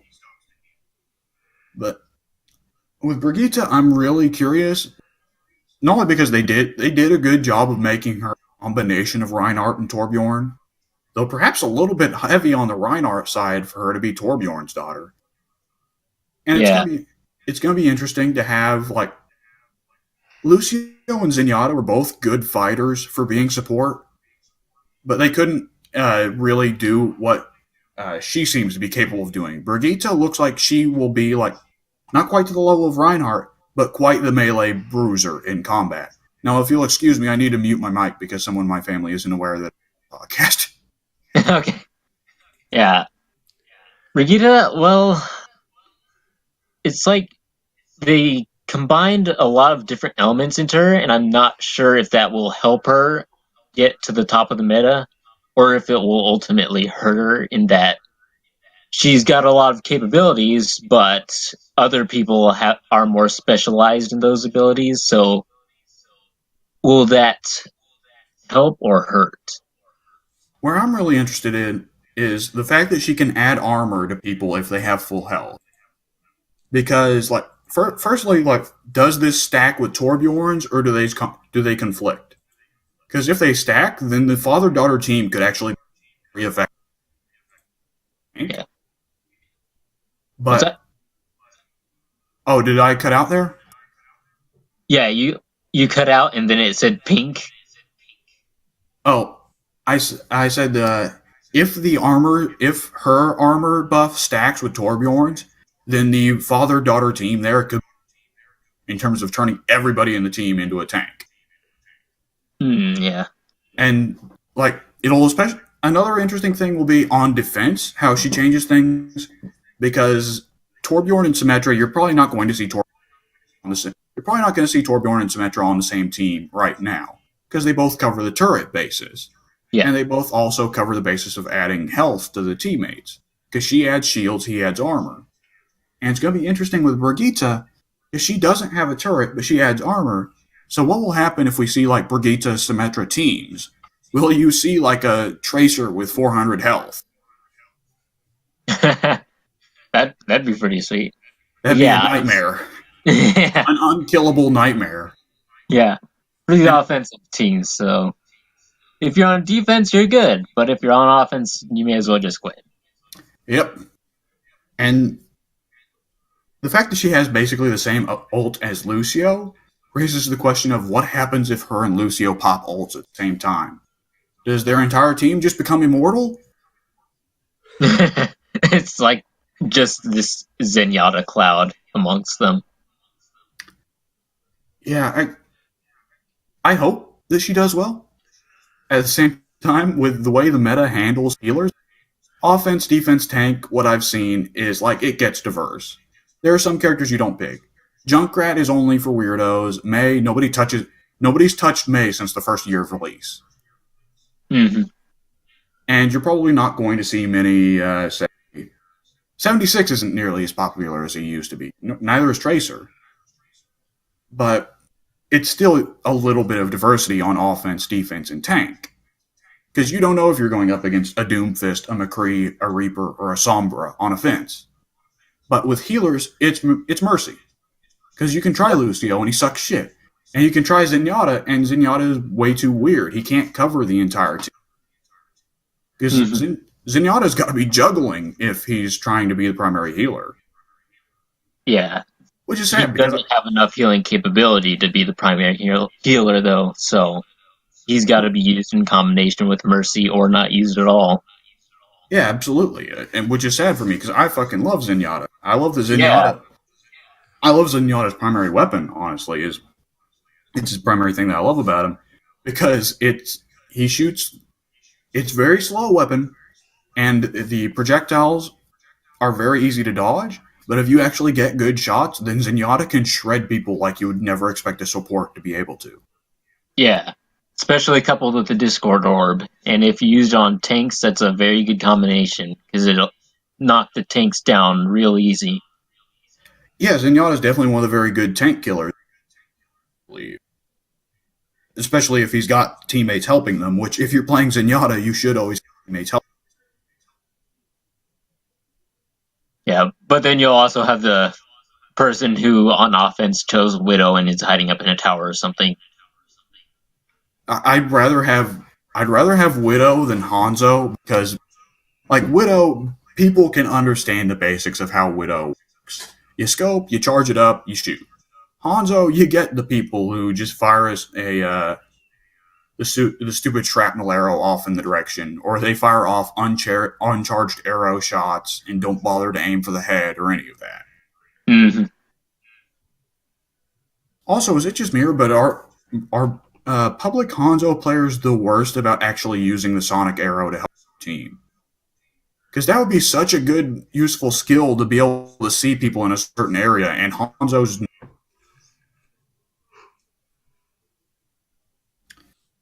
You cut, cut out again. I'm sorry, what? Oh, you cut out. is it just mirrors? Like, I've never seen, I swear, I've never seen a Hanzo player use the sonic arrow. And that seems like such a useful skill to be able to see enemies in a certain area, and he never uses it. Yeah. I actually don't have that problem, at least not on Xbox. People are usually pretty smart about putting down the sonic arrows and the choke points. So I'm good there. Most of the Hanzo players I've seen, most of the Hanzo players I've seen play like Genji. They play Genji like they play like Genji should be played, and the people who play Genji play by charging up into people's faces. Yeah. It's Genji's incredible. the same on console. It's always the incredible thing about Genji. He is either the worst on the team or the best. Oh, Yep. excuse me. Let me mute my mic for a little bit. Oh. Yeah. Facing off against a good enemy not Hanzo.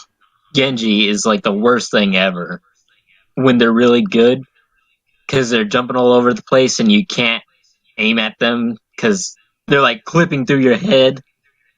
So, like the worst, the absolute worst. The worst thing about having a good Genji. The worst thing about having a good Genji on the other team is that Mercy will be dead. Because Genji is Yeah. really fucking good at getting in your ass and killing the healer.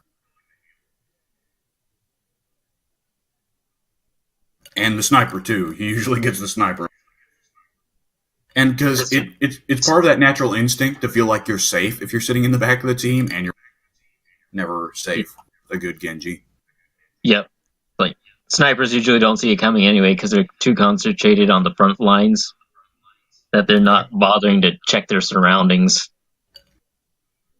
I've But killed many a widow as Sombra by going behind the lines. yeah, Sombra's another good one about that. Sombra's a little bit more difficult because she can't really get to Hanzo or Widowmaker on high. But she can absolutely get someone like Mercy. Mm-hmm. But I'm definitely going to try Brigitte when she comes out. She's going to be a little bit weird, particularly because she has several skills to bumping people. And, that's kind of limited use in areas unless you're like in that one Greek map with the pit in the middle. But she looks like she'll definitely bring an interesting, different dynamic to the team. Yeah. With I'm that said, thinking early on she's going to dominate the defensive meta. That's just how I see it going with the shield coupled with her healing.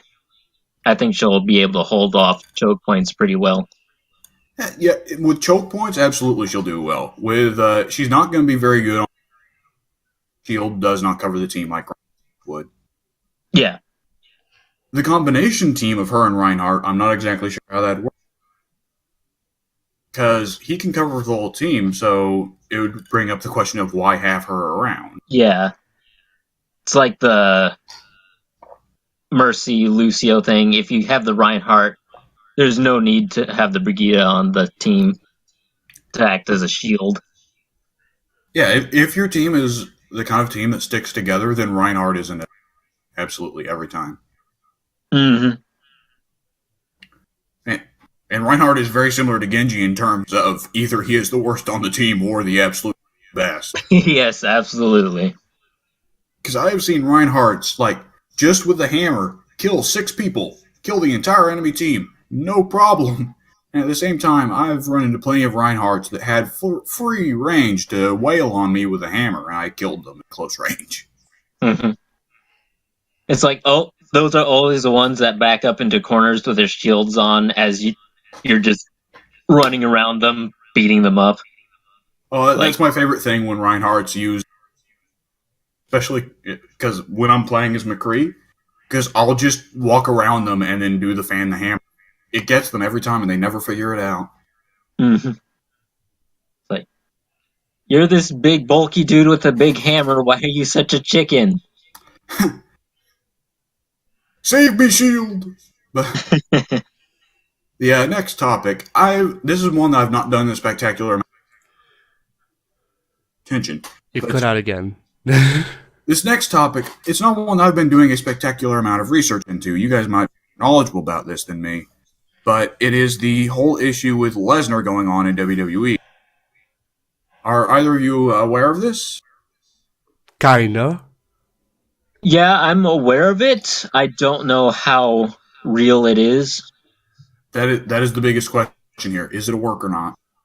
Yeah, because he's having a match with Kane tonight at a house show in Chicago. And, if he really is quote unquote out of dates or running out of dates, they're not going to use one on a house show with Kane. Right, but hasn't he been no-showing a bunch? I don't know. I haven't heard anything about no shows aside from the Raw last week, I think. I've been hearing about him no-showing a lot of dates, and if that's true, then it would raise a question, but at the same time, I'd have to wonder if Stephanie or Hunter wised up and realized that with this audience of smart marks, there is a whole new way of kayfabe to work these idiots. Yeah. But I think I would know if he no-showed an event. There should have been a news outlet somewhere reporting it. Like, you have Brock Lesnar scheduled, so he's advertised, and if he didn't show up on a show he was advertised for, I think some news outlets would pick that up pretty quickly. I think the real question will be, is WWE actually kind of recognizing all these stories that have been spreading for years about how Lesnar is one of the biggest pieces of shit in the industry? Because there is the old Jim Cornette story that's been around for forever, right? And you guys have heard about it, right? Because I think Ted's posted on several occasions to prove how much of an asshole Lesnar is. There are Which one is it? several Cornette Lesnar stories. Okay, well, give me a moment because I was just handed a burger, but Lucky you. But to put it simply, it was way back in the developmental days, back when Cornette ran OVW, early 2000s, and Cornette's wife was for some reason wrestling for OVW at the same time, and they'd been recently. And Cornette thankfully does not explain how or why, but his wife had recently gotten her genitals pierced. Ah, yes. So Cornette went and told Lesnar, "Hey, don't do any moves that go near that region. Don't do any moves that go near that region. They're still sensitive." And during the match, Lesnar specifically does a fucking military press, which a very vital part of the military press is grabbing your opponent by the genitals, more or less. Like, you can grab them by the leg, and that's how you're supposed to do it. Lesnar fucking brute thug, so he grabbed her by the genitals. And Jim Cornette, like, afterwards, he, of course, read Lesnar the Riot Act for basically molesting and violating his wife in the ring, and straight up told Lesnar, you are a gigantic fucking freak of nature. No one is ever going to get into a fist fight with you. If they get pissed at you, they're going to go out to their car, grab a gun, come back, and shoot you. And, like, I understand why a lot of people hate Cornette, because he is a chicken shit. He is absolutely a chicken shit coward. And he is absolutely buying it. He's drinking his own Kool-Aid all the time, right? Oh, But yeah. I still love Cornette, if only for how entertaining he is in stories like this. But I believe that was also around the time that Cornette full-on stated that he was telling Vince, you can't call this guy up yet. You need to leave this one in the oven for a little bit longer. He's not ready. He's not anywhere near ready. And Vince called him up anyways. And so that's how we got the 2003 Lesnar push. Yeah. No, it had to be way sooner than that, because 2003 was about the time he was leaving. Oh, it was? Yeah. I'm not exact. The whole period from the invasion and roughly 2 or 3 years following, I'm not very knowledgeable about. Yeah, it was like 2002 when Lesnar got called up, and 2004 when he left. Right, because that was a whole period of basically nothing happening in wrestling. Yeah, just terrible. On SmackDown, anyway. Yeah, did Hunter have to carry Raw or SmackDown? Yeah, Hunter was carrying Raw from 2002 to 2004. Right, and that was also the period where the infamous Scott Steiner match happened, where Steiner just fell all over the ring. Yes. Oh, that one move he attempted. He tried to do a dragon bomb or whatever they call it. Where it starts off like the pedigree with the grabbing the arms, and then he tries to lift him up and power bomb. Yeah, yes, the tiger bomb. Okay, I'm getting rusty with my wrestling knowledge here. And a double underhook power bomb, I think, was the technical term for it. But when he lifted Hunter up for the power bomb, he just kind of dropped him, and so people have taken to calling it the double underhook. What the fuck was that? So that's about Steiner's career there. Yep. An awkward era for WWE when Steiner and Lesnar were on top. With that said, Addie, I'm interested to hear what you've heard about this, and not just because I need to mute my mic and finish the burger. So go ahead. About what? Lesnar? Yeah, Lesnar. Okay,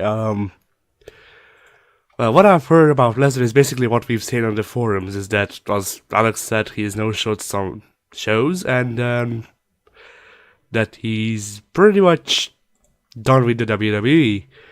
And if it's true, then good riddance. I won't miss him, really, because, what is there to miss? For one, I haven't watched WWE in like 5 years, save for, clips of some matches. Yeah. But, yeah. And otherwise, it's not like Lesnar was a big part of TV, because he's been gone for however long he's had the belt, more or less. So, yeah, if it's true, then that's good. If it isn't, then whatever. It's not like WWE are really shooting themselves in the foot with keeping him around any more than they already have with bringing him in the first place. Yeah. I will give Lesnar credit. He did way more title defenses last year than I thought he would.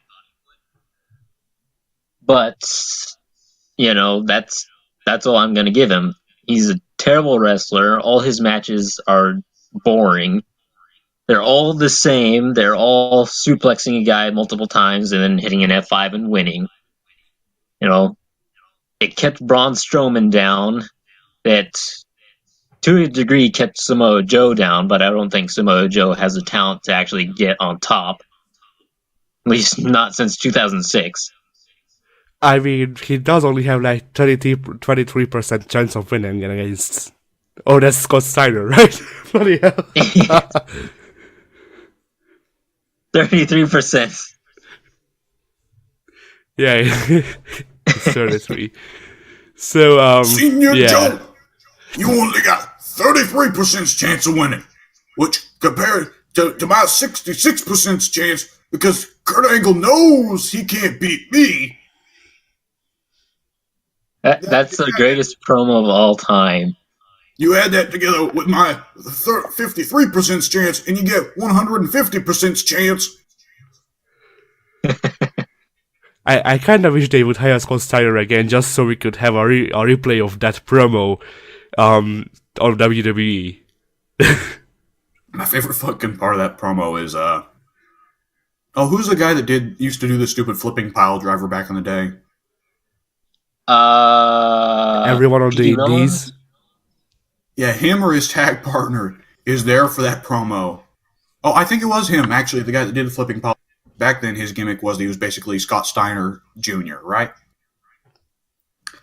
And he is there for that entire promo, and you can see his face reacting like, what the fuck? To every...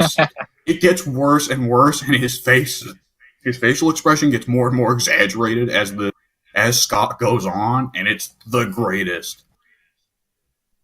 Oh, I'm gonna have to remember to link that video in the once this thing gets uploaded. It is the best. But I'm not sure what's better, actually watching the promo when it happened on TNA, or seeing the video someone made that puts the promo going on in the background while it actually tries to run the numbers of what Scott's saying. Yeah, the typography one. Yeah, I love that one, at least partially because it turns out a lot of the numbers that Scott was running really quick turned out to actually be mathematically correct. Like, he did the wrong steps. He had no idea what math he was using, but when he actually ran two numbers together, it actually worked out. And it's like complex math, too. It's the most bizarre statement about Scott Steiner, that he doesn't know the steps, but when he actually bothers to do something with math, he actually gets it right. I mean, isn't he supposed to be, like, actually smart? Or, wasn't he supposed to be actually smart before the drugs took his mind? I heard he always said he was college educated. I don't know how much that. I do remember one story the guy with the flipping pile driver told of traveling on the road with Scott. And when they first got in the truck, Scott said, "You don't gotta worry. I haven't wrecked in 6 months." And the guy telling the story is like, "Scott, I don't want to hear that. What I want to hear is that you've never wrecked." I love wrestling stupid, goofy bullshit. But, well, that said, going back to the Lesnar topic, what it sounds like is either it's a work, in which case WWE is building upon Lesnar's bad reputation in real life to build him as a heel character or scumbag. This would require some degree of intelligence and self-awareness on WWE's part, which they've been displaying more of that recently, but I'm still cynical. And honestly, all the stories that have been released about Lesnar have painted him as genuinely a shitty person that would do something like this. For those who are unaware, roughly what it seems to be is that Lesnar has been no-showing several times, and it's basically everyone knows that WrestleMania is going to be his last wrestling date, hopefully forever. And it seems the rumors are building that he might actually try and hold the WWE hostage in some fashion. Which makes me question, why the fuck does WWE still let people hold the belt physically, literally, after the Alundra Blaze incident? So Lesnar can take the belt to ROH. With Lesnar, he might just fucking mount it on his wall, honestly. Next to all the fucking deer heads. Yep, that's the same thing I was thinking. Same was gonna wear it instead of a bra. Next to the deer heads and Goldberg's head. Oh, the thing that amazes me about Lesnar is, last time I checked, this was about 2 years ago. You can correct me if I'm wrong, but the last time I had checked, literally, like, he had had 6 matches since coming back. It'd been 2 years. He had 6 matches. Literally every match he had injured his opponent. Had a match against Cena. He injured him, which should be physically impossible because Cena is uninjurable. Cena had went the first 10 years of his career without any injuries whatsoever. Had 1 match against Lesnar, and it pretty much broke his fucking neck. Lesnar had a match against Punk, injured him. Lesnar had a match against Undertaker, injured him. Lesnar had a match against Orton, injured him. What the fuck is this guy doing in the ring? Like, he doesn't know what he's doing. He was never trained very well. Who Well, put he him might in have been there? trained well, but he never learned. That seems to be what the picture that gets painted here is Lesnar. Like, maybe he isn't even stupid. He's just such an asshole that whenever people tell him to do things, he doesn't listen. Like, Jim Cornette makes him sound like a big fucking baby that can't handle the fact that he might be wrong. And let me tell you, that is a great mental image of Lesnar. That is a great mental image. Lesnar is a big fucking baby because it works very well. And you can imagine him doing the pterodactyl screech as a baby.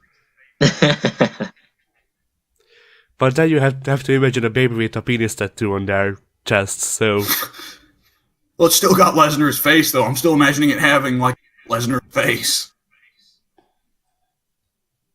And it looks all serious. Like, I don't know. The Lesnar issue, the thing is, it's difficult to say something definitively until we know whether or not it's a work. But for now, if it's a work, then, whatever. I guess good on WWE for actually wising up and dealing with modern kayfabe. At the same time, I've never been a guy who's big on kayfabe outgoing beyond the show. And I know I'm kind of a weirdo there. On one hand, I believe that kayfabe should be in full effect when Raw, SmackDown reviews are on. If the characters are not acting in character on Raw or on SmackDown, then you've got a problem. At the same time, I believe that kayfabe probably shouldn't extend beyond the show itself. Because you don't expect, Ian McKellen to continue to acting like Magneto and Gandalf after he's done filming. But at the same time, we kind of expect, Randy Orton. With the old wrestling, they kind of expected Ted DiBiase to continue to be the $1 million man after leaving the show. And I'm not a big fan of that. Because I think it insults the fans' intelligence, which most of the fans are stupid, but some of us are. Now I'm like having my intelligence insulted. But also because those guys should probably have lives. And poor Undertaker has been working the kayfabe all his life, and I don't know what the fuck shit he's gotten up to because he had to follow the kayfabe. Yeah. Times are very different now because, you have the internet that tells you everything. So kayfabe outside of the ring, it's just not a possibility anymore. No, it isn't. Absolutely. Like, even if you're... It can't work anymore. And also, there's plenty of wrestlers who have come out and talked about wrestling, both exposing that it's lack of kayfabe and just talking about what's on beyond kayfabe. And you've got guys like Austin and Edge who now have their podcasts they run. Oh, yeah. Which, I mean, admittedly, it's not like Austin ever much cared for kayfabe, but, But I think... And, of course, if the Lesnar thing isn't a work, then obviously it's one more thing to pile on the shit pile with Lesnar. And I'm sure that 5 years from now, Lesnar will be forgiven for it. And after having 3 hilariously failed UFC matches where his fucking stomach ruptures or whatever, he'll come back today with shit leaking all throughout his guts. And they'll bring him back to pay him more than anyone else in the company again. Because he just has this massive boner for Lesnar that no one can figure out. The thing that's always comical to me about Lesnar is the fact that he has that thing where organs ruptured and was leaking shit throughout his body. So Lesnar is literally full of shit. I didn't know that. Yeah, during one of his UFC matches, he got punched in the gut, ruptured one of his bowels or something. And so his bowels were literally leaking shit throughout his body. Which is a horrifying injury that I wouldn't wish on anybody. Yeah, that sounds horrible. Since it has happened to Lesnar, I'm going to laugh about it. Yeah. I wouldn't want it to happen to him, but it's already happened. I can't do anything about it. Yep. So with that Lesnar topic out of the way, let's see. Next down, I put Black Panther because while we did have Pink talk about it a little bit last episode, we weren't really able to go into it too much because he was the only one that had watched it. Now I have, and the great thing here is that he and I can get into a spoiler discussion because Addie doesn't give a shit about. I mean, it's not like I ever planned on watching it, and even then, I don't give a shit about spoilers. So, Yeah, so Pink and I can get into a talk about it. And let me go ahead and say this. I'm surprised by the fucking balls that movie had. Because I was for sure going in, like, with Killmonger, they'd imply he was about, getting revenge on people and using Wakanda to do it. Like, he'd say something about, I will use Wakanda's powers to strike back at the powers that have held down our people. Never actually saying black people or white people. And I was shocked that during the movie, Killmonger's actually like, yeah, we're going to go kill all the white people. Yeah. So, I mean, I have to give him balls. Give him balls. I have to give him credit for that, for actually having the balls to say that, especially considering that this is a movie children are going to go see. And, I can't wait for the inevitable stories they're going to spread around on media about little children. They're like, yeah, Killmonger is cool. Kill all the white people. Especially if it's a little white kid that's saying it. But probably get some clips on social media of that. But I was impressed by that. And I'm interested to see how well Marvel is intending to stick to this, especially considering that with Captain America probably is going to be done. I mean, Cap is probably going to kick it during Infinity War. We're probably going to see that scene from the Infinity Gauntlet storyline where Thanos has beaten everybody else. Cap is the only one left. Thanos is clearly much, much, much, much, much, much, much more powerful than Cap could ever even comprehend. And Cap still has the balls to go up to Thanos' face and challenge him. And then Thanos kills him with a single move. That's probably what's going to happen. So Cap's series is probably done for. They could bring in Bucky Cap, but I'm kind of cynical of that. I think that from here on out, they may intend for Black Panther to take over as being the movie series Marvel has that's more focused on politics and, ideological debates. Yeah, I could see that Black Panther being the politics guy, but I also saw him being the new Iron Man. Because Robert Downey Jr., I don't know not how much, but how many more movies he has left. If he'll keep coming back or if he wants to be done being Tony Stark, which I don't know why he would. That seems like a pretty awesome job. But to me, Black Panther, he seems like the new Iron Man character because he's got all the marketability. He doesn't have to have the actor's face on all the merchandise because they're using the Black Panther mask to do that. Right, because you got to license, Chadwick Boseman's face if you want to have Chadwick Boseman on it. Mm-hmm. But Black Panther wears a mask, so it works out perfectly. Yeah, and I mean, for the tech and gadgets and, Mr. Rich Guy has all the cool shit, he definitely covers it. In terms of personality, I can see Doctor Strange rather being the kind of new Tony in terms of being arrogant jackass who thinks he's the best.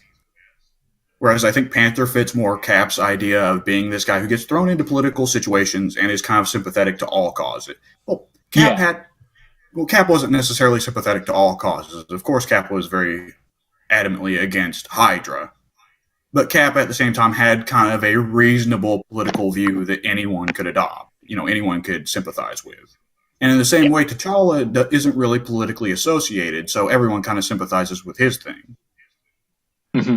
It's like, he's not representing any one side, he's kind of like the middle ground between it all.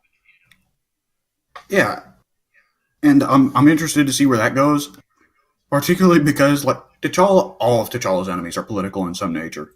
Because the one that everybody thinks is going to be the villain for Black Panther 2 and probably is going to be the villain is Achebe, who is basically, he looks like Joker, and he's kind of a crazy, like, cult leader.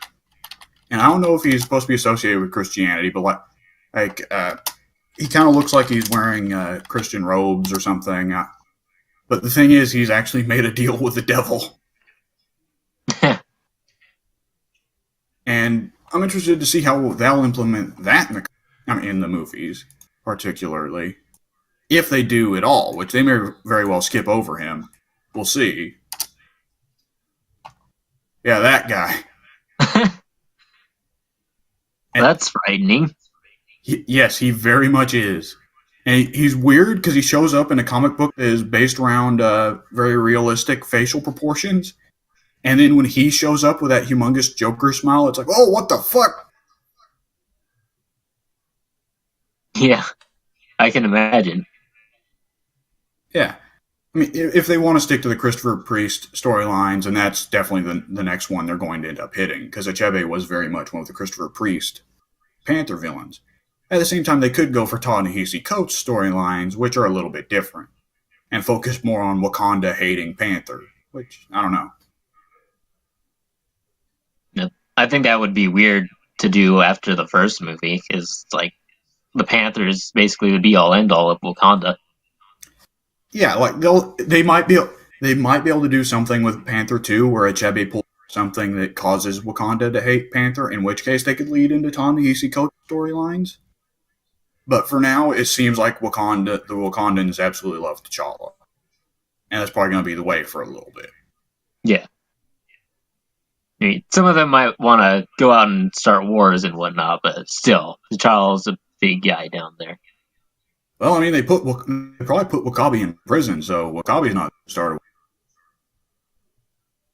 Which, by the way, did you hear that they actually they had Wakabi's kind of heel turn came out of nowhere's a bit, but apparently there was actually a scene they cut out where between Okoye and Wakabi, focusing on Wakabi's turn and joining Killmonger, and they cut it out because they felt it made the movie too long. But I feel like that's something they should have left in because I feel like that was one of the only negative points of the movie was that Wakabi's heel turn kind of came out of nowhere. Yeah. It's like you could definitely understand it because it did feel like it had some build up and it didn't feel completely out of nowhere. But I would have liked for them to have kept such a scene in as well because it's like that's kind of important, you know?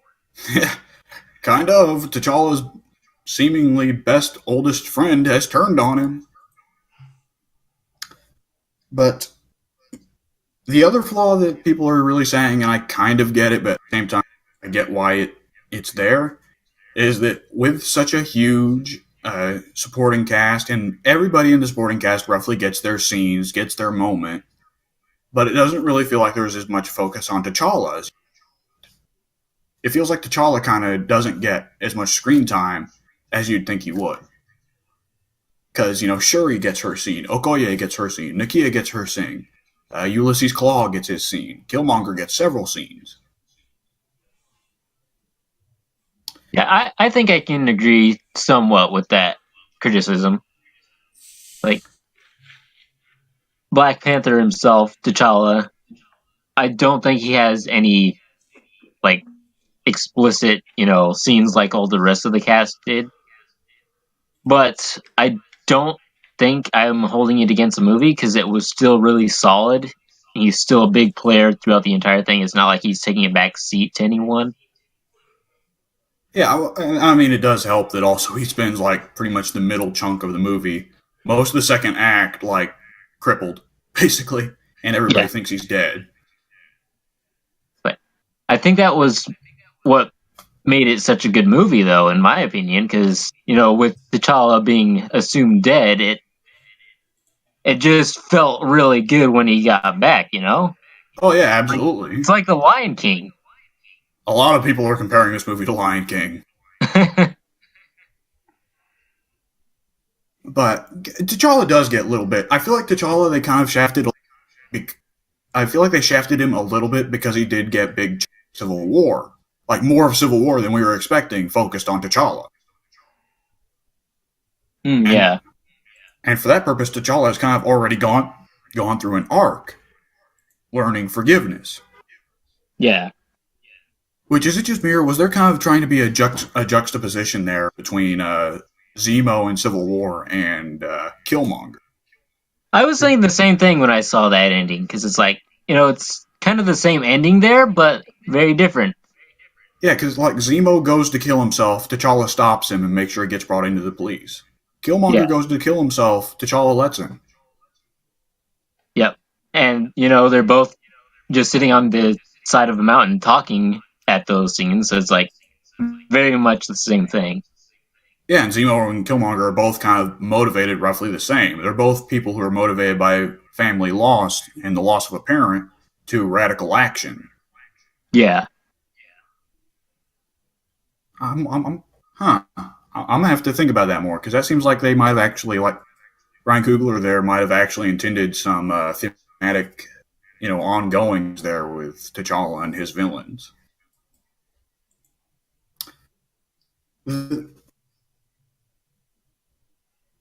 It it's kind of an incredible movie though because they did get a lot right. With a lot of the non-Avengers films, people have been expecting for a while that a lot of these kind of happen, and now we've got Black Panther, and this movie is beaten every Marvel movie besides the original Avengers, and it very well might end up beating Avengers, which would be crazy.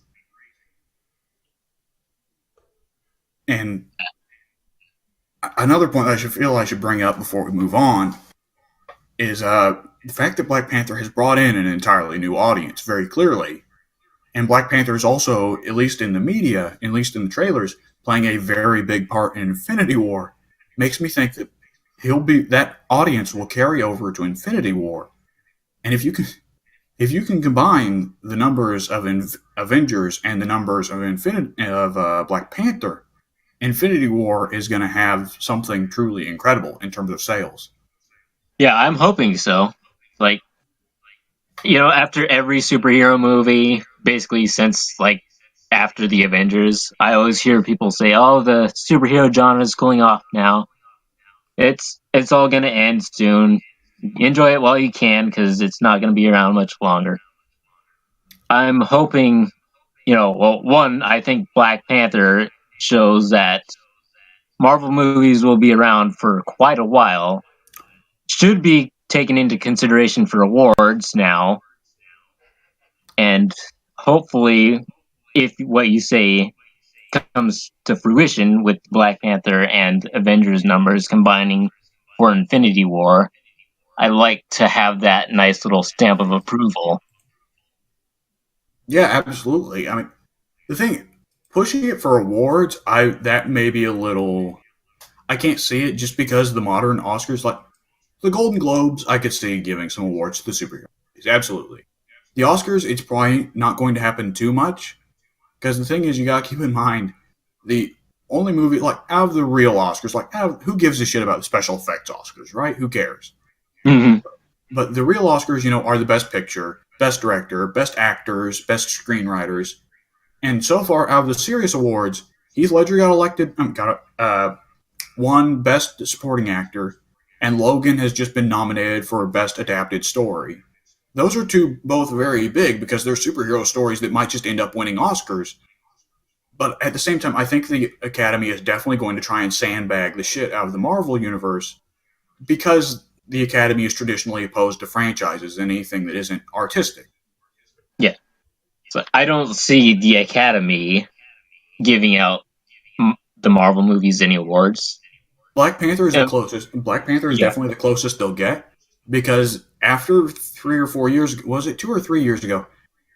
It was 2015, I believe, was the year where the Academy got in a lot of trouble because they didn't nominate any black actors for Best Actor, and that was the year where Michael B. Jordan was in Creed, and he fucking crushed it, to my understanding. Like soon talked a lot about how good of a fucking job he did there, and at first I was a little bit cynical, but after seeing Michael B. Jordan do so amazingly as Killmonger, like I can see this guy's got serious fucking acting chops. And so I could see maybe the Academy giving one or two nominations to Panther, but even that's stretching it. You know, Yeah.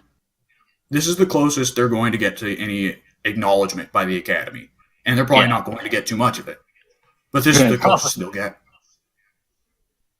Yeah. Unfortunate. I wish I could like movie awards, but to me, they're all just so bland and whatnot. I pay attention to some degree because the Academy often is the best way to figure out which dramatic movies are the best, and there are a lot of Academy Award winning movies that were really good. It's really gotten worse in the past 10 years because it's very much changed focus to your indie movies and your movies that basically have roughly the same storylines. Oh, here's a movie about the Holocaust. Here's a movie about the Nazis. Here's a movie about apartheid, and there's not really original stories being told here. Yeah, It's either about Holocaust victims suffering under the Holocaust or Nazis feeling guilty about having done the Holocaust. And I don't know, because a couple of years ago they 12 Years a Slave won, and I really enjoyed 12 Years a Slave. That was a good fucking movie. 12 Years a Slave, like a historical drama, you would expect to roughly hit the same notes. Hey, this happened, this happened, this happened.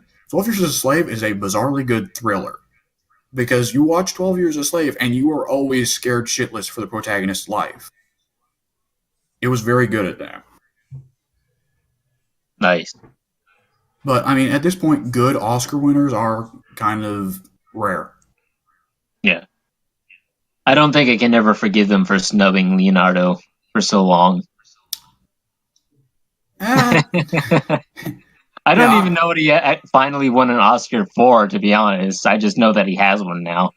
The Revenant, the movie where Leonardo DiCaprio versus an entire movie about Leo just having a death match with a bear. That's what he won it for. Yeah, I thought, that figures. I haven't even yeah, seen that movie. no one did. It was just there as the one that would finally win him the Oscar. But and let me tell you the thing. It's because the performance was very difficult. Not. Here's the issue with the Academy. They aren't testing how difficult it is the acting role, how good of an acting job it is. They're testing the difficulty of everything else. It was very difficult on Leo, obviously, because he was freezing his ass off in the fucking winter, what was it, Massachusetts or something, out in the woods, and he nearly froze to death. He nearly fucking got pneumonia. That's why he got he didn't get the Oscar for his acting. He didn't get it for his performance. He got it for nearly getting pneumonia. And it shows with a lot of other cases. Daniel Day-Lewis sweeps the Oscars every year that he's there. You know why? Because Daniel Day-Lewis spends a fucking year learning a new trade for every role he gets.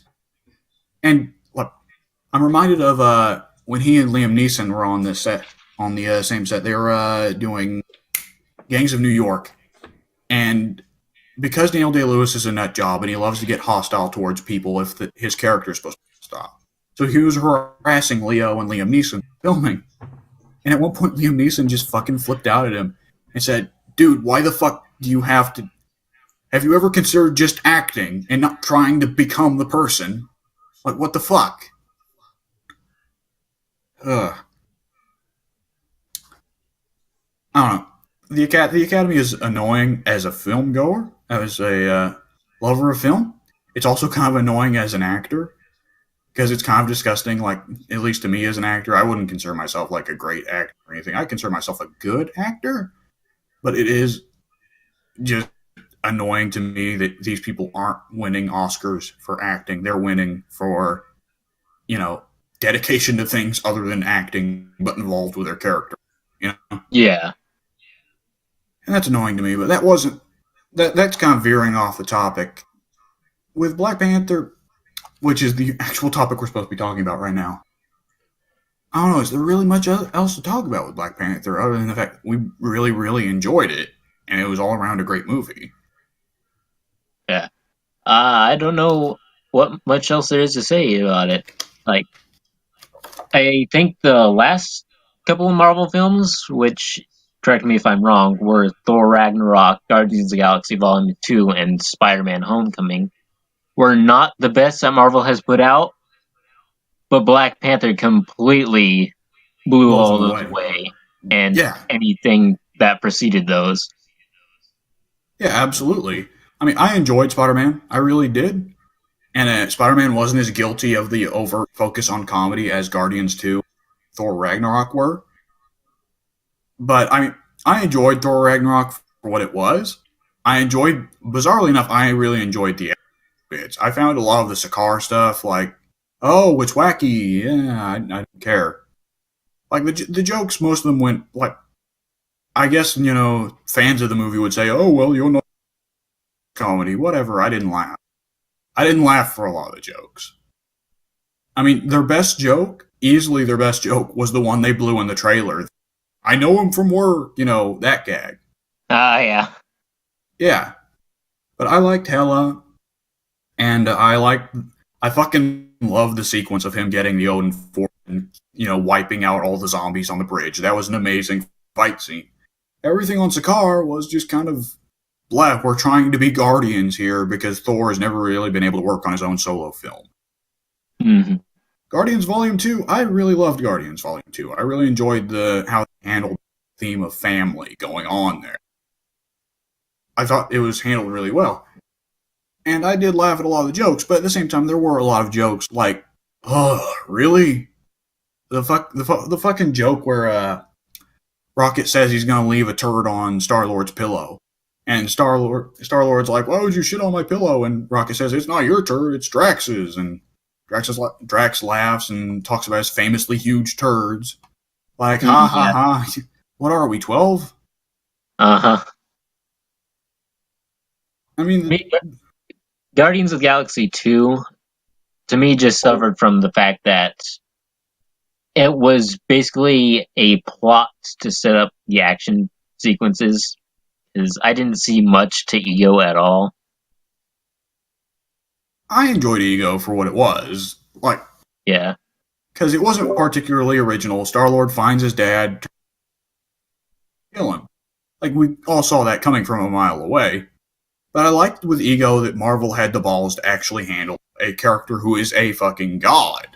Because, I mean, Marvel's always been kind of antsy about handling the cosmic stuff, like handling magic. It took them this long. It took them until Doctor Strange to actually acknowledge that magic even existed.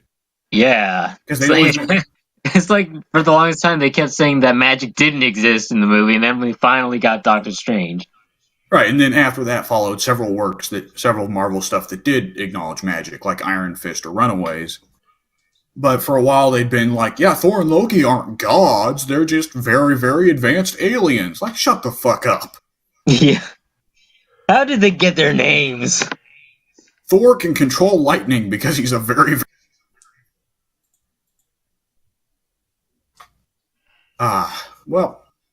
But I like that they had the balls to actually do that, go through with it, and introduce a god character.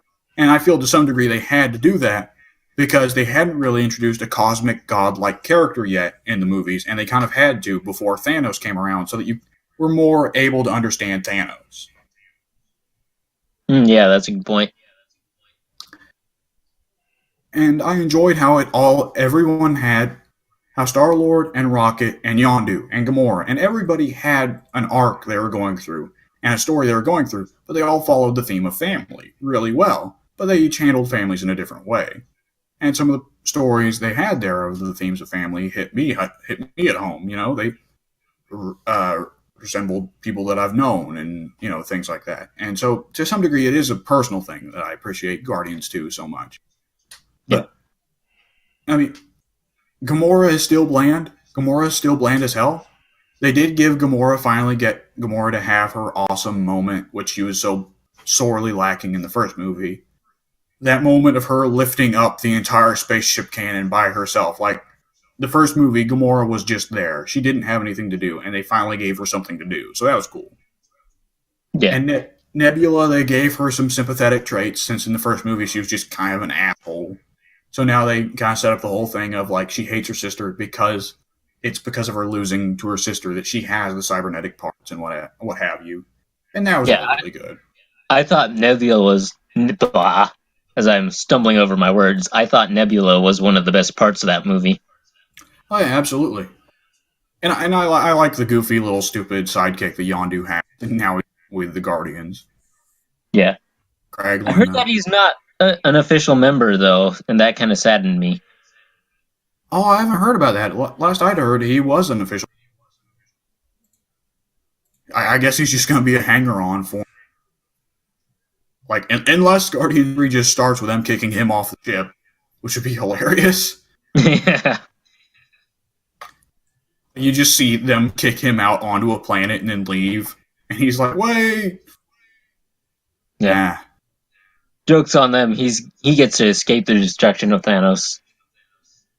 Well, considering what Thanos does when he first gets the gauntlet, it's a 50 chance. You cut out. Well, considering what Thanos first does when he gets the gauntlet, there's a 50-50 chance on whether or not he will live. Yeah, that's a good point.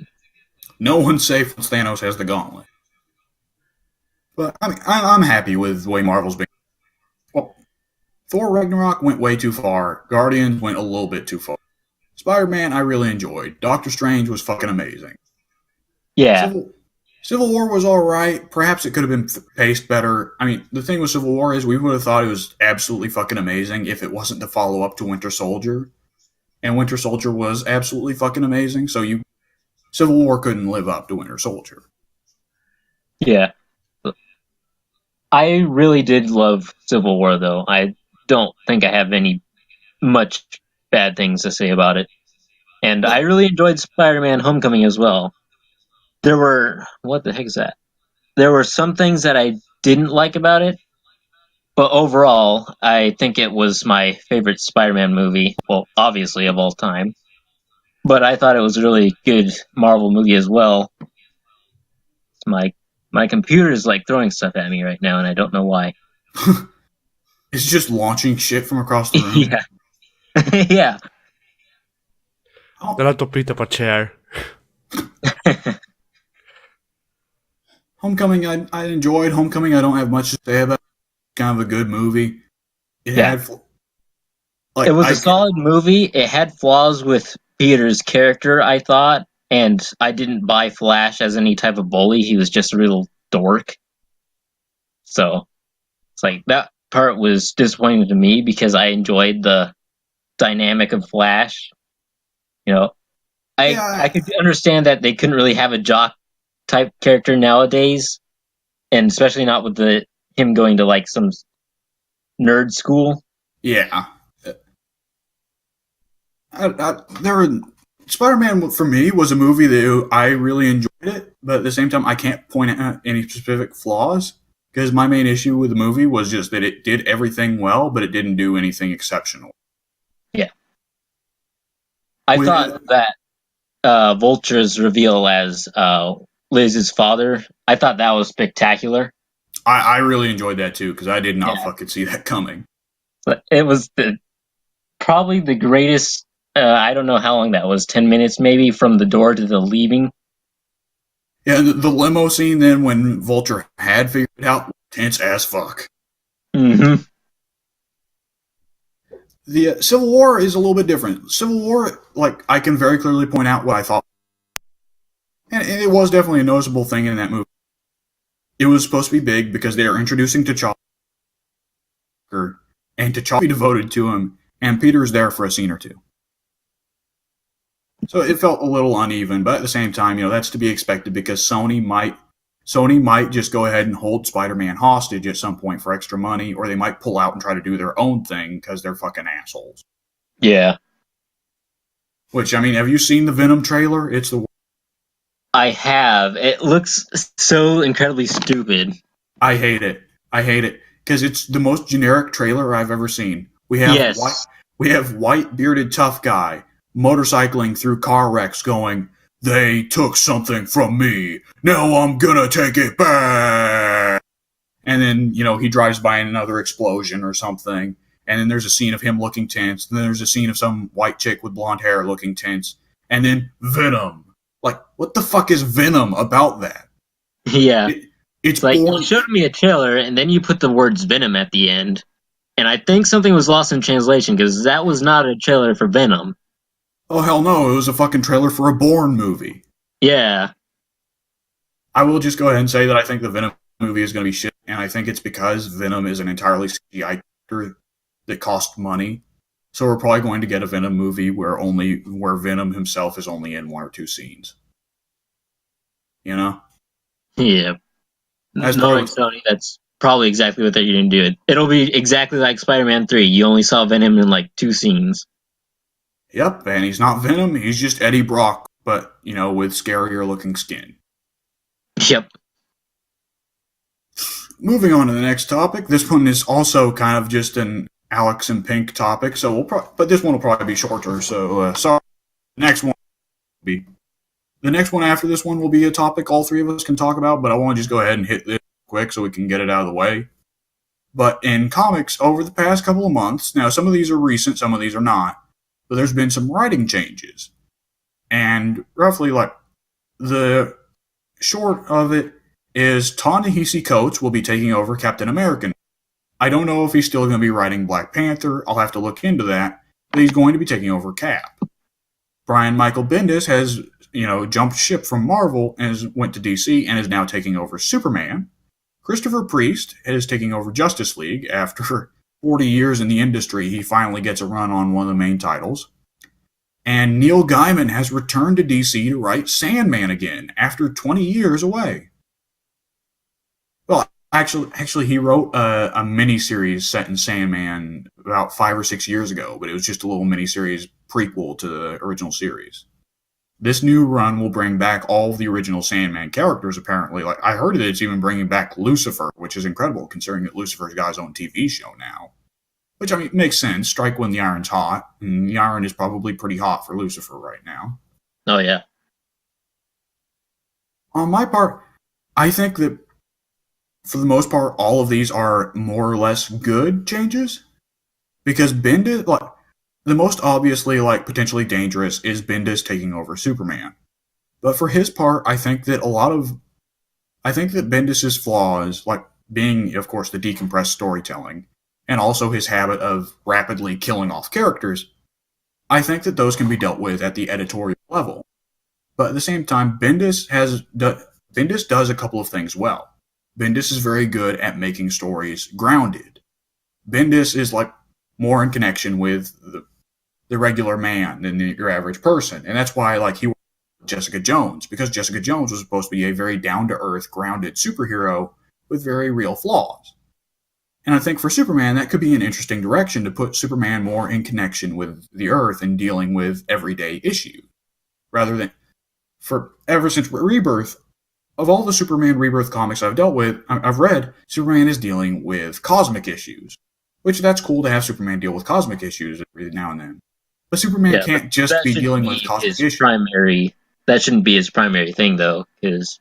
Yes, absolutely. Because, I mean, even back when Superman was first created in the Golden Age, his main idea was dealing with how would a person of this power level deal with regular everyday problems. Now, of course, back in the Golden Age days, they're like, oh yeah, Superman deals with domestic abuse, punching them so they explode. Yeah. Nowadays, not so much, but I'm interested to see where Bendis takes that, because I can see Bendis doing that. And I don't think the editorial is going to let him kill off, Lois or something. And I mean, the thing is, like, Bendis is one of the guys who's infamous for, like, ending couples in comic books, ending long-running relationships in Marvel. But the thing is, you have to understand his ties to Joe Quesada. And Joe Quesada is the one who is well known as having that opinion, that relationships in comics are bad. Yeah. I think that Bendis is comparatively much better about that, because you gotta keep in mind that Bendis was also the guy who brought Luke and Jessica together, and that relationship has been together for the last 10 years, and is probably going to keep going strong. So I think I'm interested to see how Bendis handles things. Particularly because the Superman comics now are heavily of Superboy, the new Jonathan Kent. Well, actually, his name might not be Jonathan. I'm not exactly sure. And right now, they kind of run into the question of, what will they do with Superboy? Will he be Superman Jr., or will he go off in his own direction? And I think Bendis is one of the guys who will absolutely have the balls and have new ideas that can turn Superboy into something DC doesn't have yet, and see where we can go with that. Because, I mean, comic books are ultimately an industry of ideas and concepts. One writer can handle one concept terribly, but then when the next writer takes over, he turns that concept into something wonderful, Yeah. And part of that is, like, that's going off into a whole nother rant. And for your part, Pink, I know that you think very lowly of Bendis. I'm interested to hear what you think of Bendis taking over Superman. Well, before I get started, let me just say that I will never forgive Bendis for killing off Hawkeye, and we shall move on from there. Overall, what was that? To be fair, he gave Hawkeye a good death when during Avengers Disassembled. Hawkeye did get a good death. Yeah. He took down an entire Kree ship by himself. That was pretty fucking impressive, even if it killed him doing so. Yeah. But wasn't that, like, not an actual Kree ship, though? Wasn't it, like, some sort of illusion or something. I don't remember. Yes, it was, because that was that was the whole Scarlet Witch storyline building up to House of M. That Oh may have yeah. been, that may have also been around the same time where Scarlet Witch raped Wonder Man. She raped Wonder Man. Ah. Yeah, that happened. Yeah, Scarlet Witch was a mess for about 10 years, and it's funny how now she's completely turned around and is rose again because of the movies. Yeah. I bet that's one storyline that's not getting adapted to the movies. I bet you. Hopefully not. Hopefully not. Hopefully not, yeah. But So Bendis on Superman. I'm not sure what to think of it, honestly, because, like you were saying, he is very focused on grounded stories. I think that was very apparent in his New Avengers run, where like there wasn't really anything cosmic going on, or not quite. We'll say Silver Age Avengers level going on. yeah, he definitely turned it back to that original. Like Stan Lee back in the day wrote mostly about the superheroes getting in trouble with each other, Yeah. and Bendis brings that back where it's a lot of superheroes hating each other, and a lot of people, of course, are going to begrudge Bendis that because Bendis was one of the big influences behind Marvel's whole era of Civil Wars. Yeah. So it's like I'm curious to see from the sidelines how his Superman run goes, because I'd be glad to hear that they're not sending Superman out into space every issue anymore, since that seems like it's been going on. Yes, it absolutely has. um, I'm not sure what to think of Superboy at this point.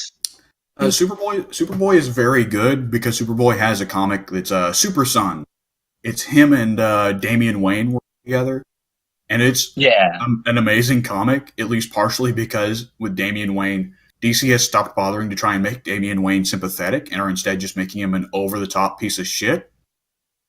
So, Good, because that's exactly what he is. yeah, and now Damian Wayne is way more of an entertaining character.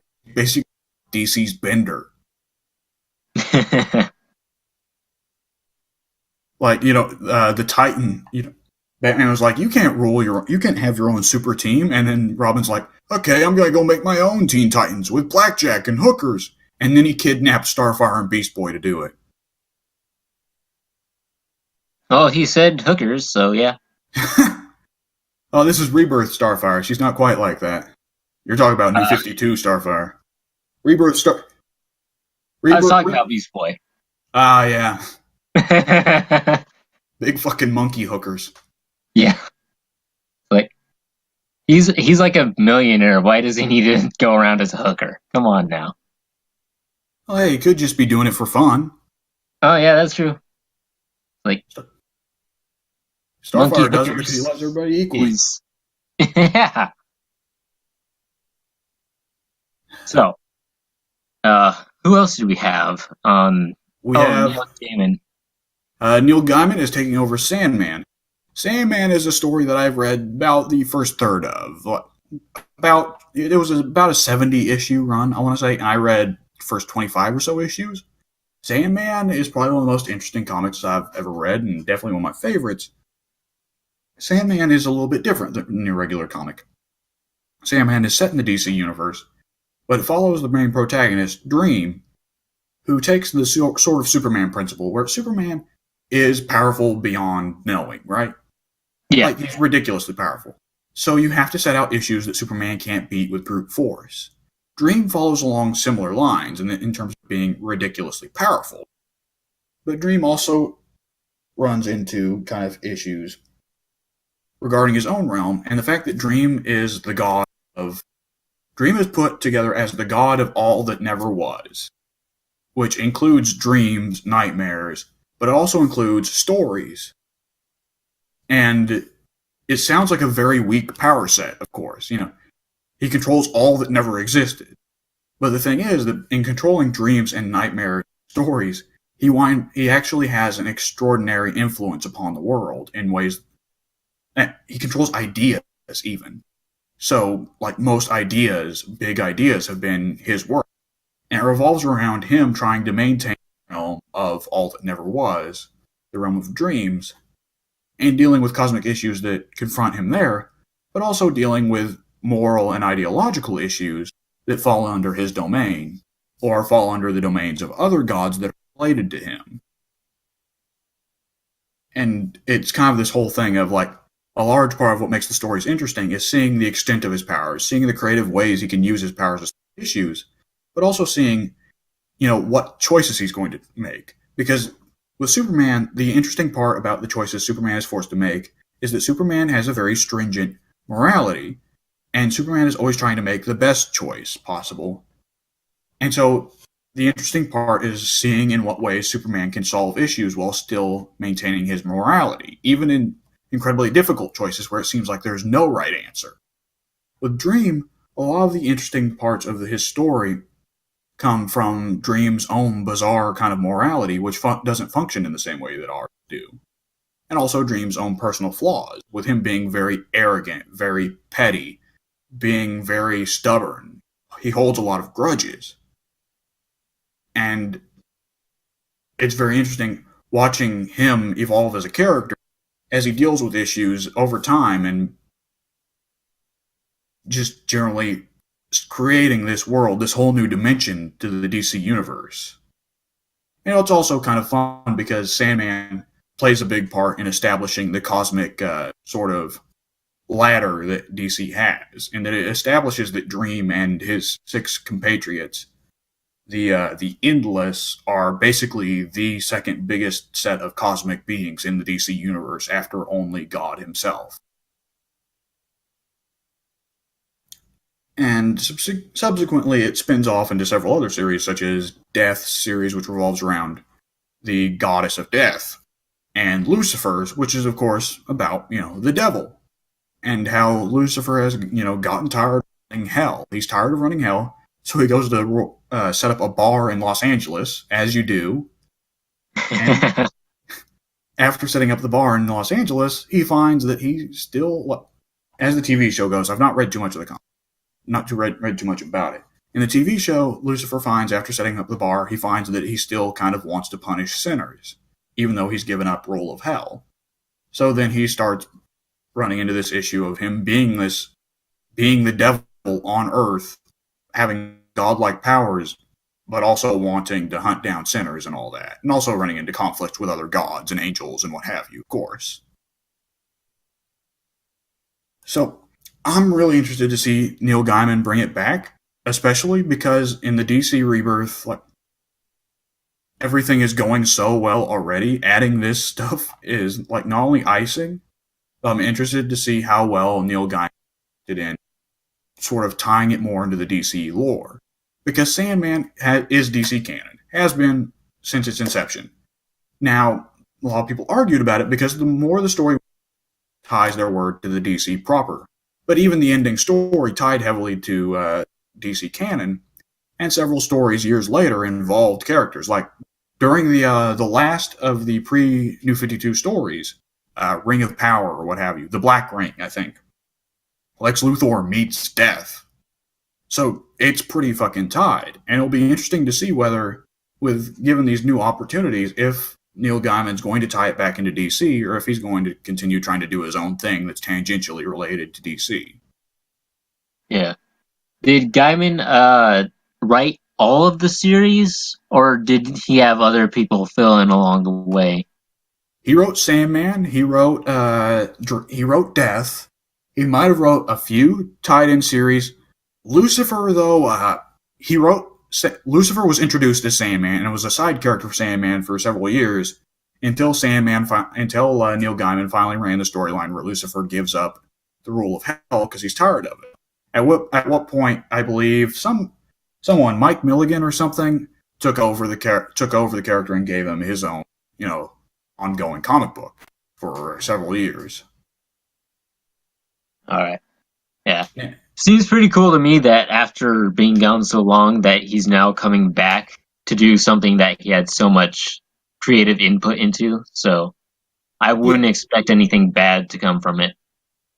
Yeah, it's also kind of interesting. I probably have kind of somewhat already noted this, but Neil Gaiman is one of the rare comic book writers that he actually owns the characters. He owns Dream and Death, and the only one Oh, he doesn't own, nice. the only one he doesn't own is Destiny, I believe. So DC can only write them into the comics when he's there to give them permission, which is why their canon status for the last 20 years has been kind of iffy, because without Neil Gaiman's say so, they haven't shown up there. Uh, And because Neil yeah. Gaiman's back, now we can get Dream or whoever showing up in the Justice League comics, which I believe Dream has already showed up in the most recent Justice League storyline. Yeah, good for him. I should also note real quickly about Neil Gaiman. Neil Gaiman makes a habit of every character he writes. And about Habit of what? Neil Gaiman, for every character he writes, he makes sure that he owns the license, regardless of what comic he's writing them for. About 20 years ago, he was a guest writer on Spawn. Todd McFarlane had handed the comic over to a bunch of guest writers for a couple months. There was an issue done by Alan Moore, then there was an issue done by Mr. Dark Knight Returns, Frank Miller. Yeah. And the thing is, while writing the comic, Neil Gaiman created two new characters, Angela and some old Italian guy who was Spawn's teacher, basically. And they were established side characters for Spawn for several years after Todd McFarlane had taken up writing. Until Neil Gaiman at one point, Todd McFarlane was selling some action figure of Angela without Neil Gaiman's permission and without giving some of the profits to Neil Gaiman. So you know what Neil Gaiman did? He sued him. He sued him. He made sure that Angela couldn't be written into Spawn anymore. And then Neil Gaiman sold the character of Angela to Marvel, and Marvel implemented Angela as Thor's sister. Oh, is that the one chick, the red-haired one in Guardians? Yes, that is the same character. She was originally Ah, written as Spawn's love interest until Neil Gaiman told Todd McFarlane to fuck off and put her as a Marvel character, which is hilarious. that's kind of a sticky situation, but that's such a badass story. It's especially hilarious because Todd McFarlane was the guy that was singing the praises that writers should own their characters and have the licenses and completely control their characters and what have you. And Yeah. Neil Gaiman was following him on that train of thought. Then Todd McFarlane turned on him, said, "That character belongs to me now." Neil Gaiman said, "Fuck off." That's kind of great. Yeah. Like I had seen the pictures of her when she debuted in Marvel, and it's like everyone was just talking about her like she had some sort of already known history. I'm like, who is this character? I've never heard of her. That's pretty hilarious. She was a character for an entirely different company. Yeah. Let's see, what else? There's Ta-Nehisi Coates taking over Captain America. Now, I've only read a little bit of Ta-Nehisi Coates' Black Panther. I read the first issue, actually, of his run, Black Panther. And the main complaint I've heard from Soon is, take it or leave it. Time Soon talks about something. But Soon was vocally against Ta-Nehisi Coates' writing because Ta-Nehisi Coates is a very wordy writer. And I kind of get where he's saying that from. Because that issue of Black Panther is narration box in every panel. I mean, 3 or 4 narration boxes per panel.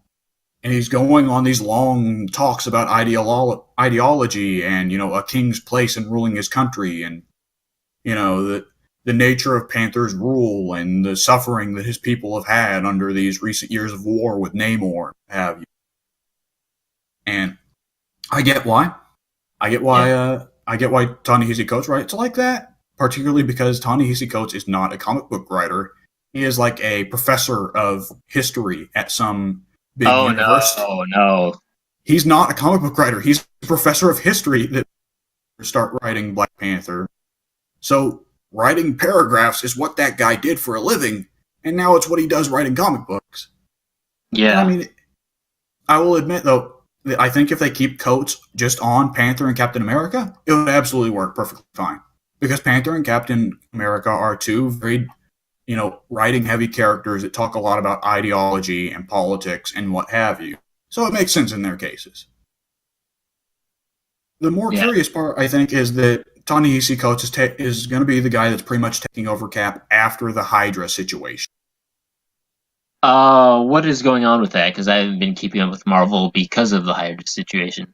The storyline ended about 6 months ago. What happened was, it turned out that during Red Skull's whole thing of using the Cosmic Cube to rewrite Cap's history and make him a Nazi, he had also kind of created an alternate reality where Cap wasn't a Nazi that was bleeding over to the main reality. And so, non-Nazi Cap beat the shit out of Nazi Cap and became this universe's Cap. And Hydra Nazi Cap is in jail or something. And he's probably going to be a villain from here on out, Cap. And they're going to give him a different name like the Hateinator or the Dominator or something. But roughly the main thing is that Cap's storyline, both in the comics and out of the comics, is going to be revolving around trying to shake this Nazi thing up. Because in the comics, everybody hates Cap because he was the fascist dictator of the globe for about a year, or half a year, or what have you. So everybody hates him. So Cap's trying to prove himself as not being a Nazi. Meanwhile, in the real world, they're going to have Ta-Nehisi Coates really hard to shake off the fact that they wrote Cap to be a Nazi for a year. So both in the comics and out, Cap is going to have a lot of work to do to rebuild his reputation. That was one of the single greatest writing mistakes I've ever seen. Yeah. Which dumbass wrote that anyway? The same guy who wrote the Superior Foes of Spider-Man. Nick Schwartz, I want to believe? Nick Schwartz. Does he not work with them anymore, or he does? What? Why is he off? He does. He's been working with them ever since Superior Foes of Spider-Man. Because Superior Foes was very hot to Matt Fraction's Hawkeye. In terms of being official Marvel comics, they were very much written like indie comics, revolving around a bunch of pathetic people being shit at life, and then a bunch of jokes about how shit at life they are. Which, for my part, I enjoyed Superior Foes of Spider-Man. It was hilarious, and it actually wound up doing really well for Shocker, because in the way that everyone else was pathetic, and Shocker had a surprising amount of badass moments. And I don't know if it's actually stuck, because I've not read any Spider-Man comics since, but it ended with Shocker being declared leader of the Magia. Oh, nifty.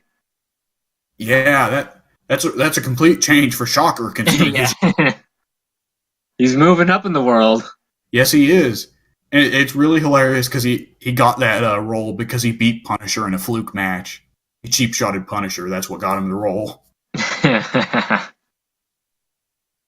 But it's kind of part of this whole thing of how Marvel's trying to be,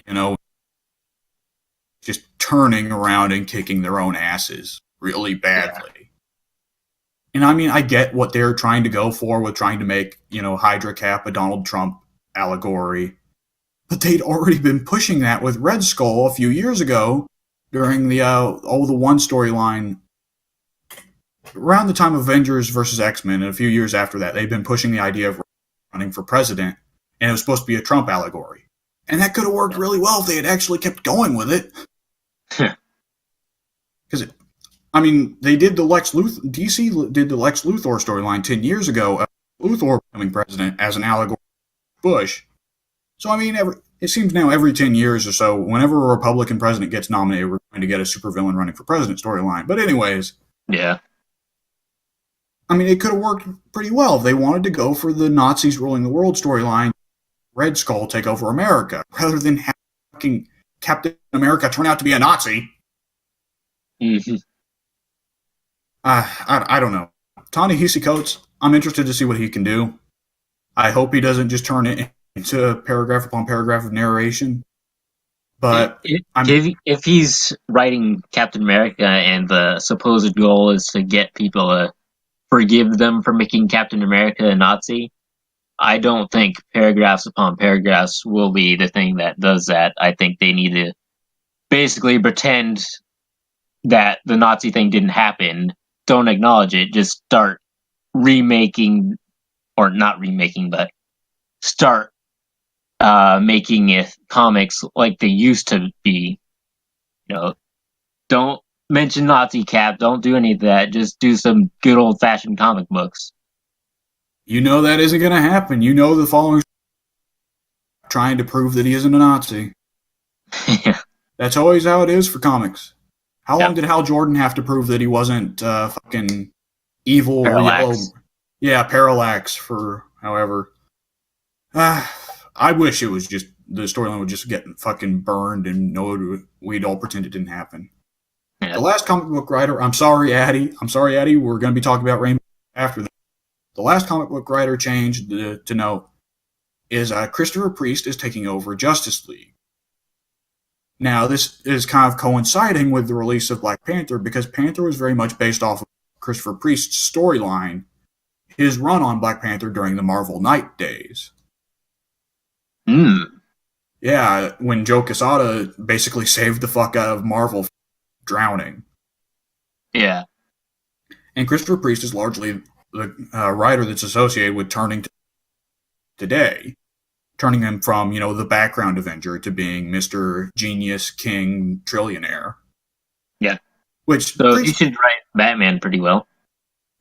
Yes, actually, he would be a very good writer for Batman, because Priest actually wasn't the one who went too crazy with Panther and made him Mr. Super Knows Everything Man.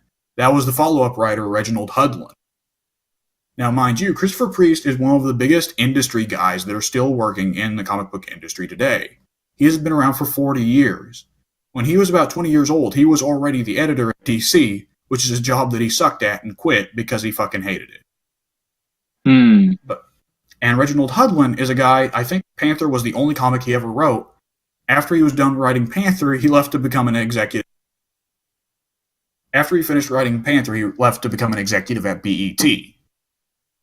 So Hudlin is often associated as the guy who turned Panther, what people hate nowadays in the comics, Mr. Perfect.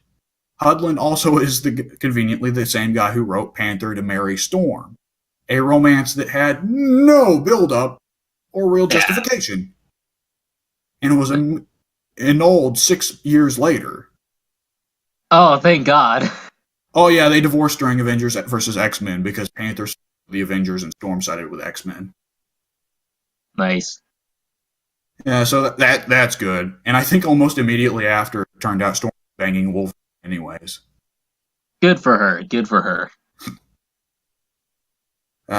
So Priest wrote T'Challa and basically turned him into, what we got to see in the movies. And Priest is well known as being one of those guys in the industry that everybody holds up as having been gypped, because he has a lot of comics that are cult classics. Like, he made the Ray into somebody in DC. Like the cartoon series that WB has going on, CW has going on their website, is based off of Christopher Priest's comics from back in the day.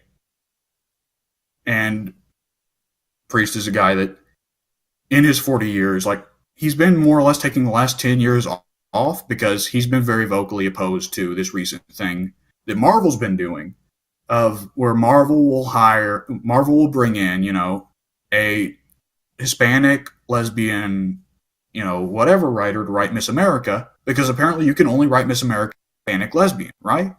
Yeah. And that creates an issue, because if you are a Hispanic lesbian and you want to write Captain America, you can't. Because since you're a Hispanic lesbian, they need you to write Miss America. You can't write Captain America. Mm-hmm. And Christopher Priest is a black man. For the last 10 years, he's been wanting to write Batman or Superman or what have you. And every time that he said, they offer him a new comic, it's like, hey, you want to write Luke Cage? You want to write Cyborg? Oh, no. That figures. Yeah, and he's been very vocally opposed to that. And just about 3 or 4 years ago, they finally called him up and said, he's been like a preacher or something for the last 10 years because he gave up on comics because they only wanted to write black characters. But he finally came back 2 or 3 years ago because DC called him up and they said, hey, do you want to write Deathstroke? And supposedly his run on Deathstroke has actually been very, very good. Good enough to the point where they finally said, do you want to write Justice League? So 40 fucking years later, this guy is 60 years old, has become a Christian preacher, Christian minister in the meantime, finally gets a run on one of the main titles. Yeah. When the DC called him up and said, do you want to write Justice League? He's probably on the other line thinking, At this point, I've got so many stories I can throw into the Justice League. Yes, I want to do it. I've got all these archives over here as I've been waiting to write for a white man. Yeah, he gets the call and he's like, "Honey, back in the pickup truck." Yeah. Shows up to DC headquarters with like a whole truck full of files. Like, okay, so I got this idea. Here's your Justice League run for the next 20 years. Matter of fact, I'm probably gonna retire 10 years from now. Get somebody, just put these in the comics and put somebody else's name over it. Yeah. It's good to see that Christopher Priest is getting some respect. I mean, not all of his comics have been perfect. I mean, particular during the 90s, he suffered from a bit from that pulp fiction effect. Everything suffered in the 90s. Yes, it did. But if there's one thing Christopher Priest is very good at, and this can be by how many characters that were nothing before him, and he implemented a lot of high concept and high ideas for them, it's that Christopher Priest is very, very good at introducing new ideas that no one thought of yet. And so it'll be really good to see what he can bring to Justice League. So overall, I'd say these 4 new writing changes have overall been very, very good. I agree, because Bendis is out of Marvel now. Yes, he is. And he's been replaced by the new devil, Nick Schwartz. Oh, joy. Why does he still have a job? Because he wrote a very successful comic book series, and that will guarantee 5 terrible ones. Yep. Sounds entirely accurate. But the next topic, sorry to leave you out there for a while, Addy. This one you can finally join in on, Rainbow Six Siege. It's a game that we recently got to try as part of a free weekend, and we think we are all going to go pick it up. Right, I also posted an update in the chat. If you all want to read it, I already read it. Alright, I'll go ahead and check that, but basically, we all got to try it as part of the free weekend, and I believe Addy did in fact record it and uploaded it. So, you can go ahead and watch that on the channel. Did you upload it to your channel or to the FOS channel? It's on the FOS channel. Okay, you can go ahead and watch it on the FOS channel. And we had a lot of fun doing it. And we weren't completely terrible, which was a surprise considering how fucking much of a ball buster that game is. I mean, to be fair, we did have auto aim on, so I'm gonna have to freaking turn that off next time. With console shooters, you kind of have to be, because there's only so precise that a control stick can get with aiming. Well, I mean, yeah, but then you can get kind of used to it and be more precise, Not so much. I'm never turning it off. At least I know I'm not. Yeah. With that said, I'm looking into getting it. Have either of you guys been able to find much progress with getting it? I'm gonna get it next week, probably. Okay. With a year of gold. So we can play for the next year. Alright. Pink? I got it like the very next day after we played it. Oh, Dedication. damn. I'm gonna go ahead. I'm gonna have to go ahead and start trying to wait for it to show up at my local mom and pop shop, because they usually got good deals, but I'm sure I can scramble together the money for it. Yeah.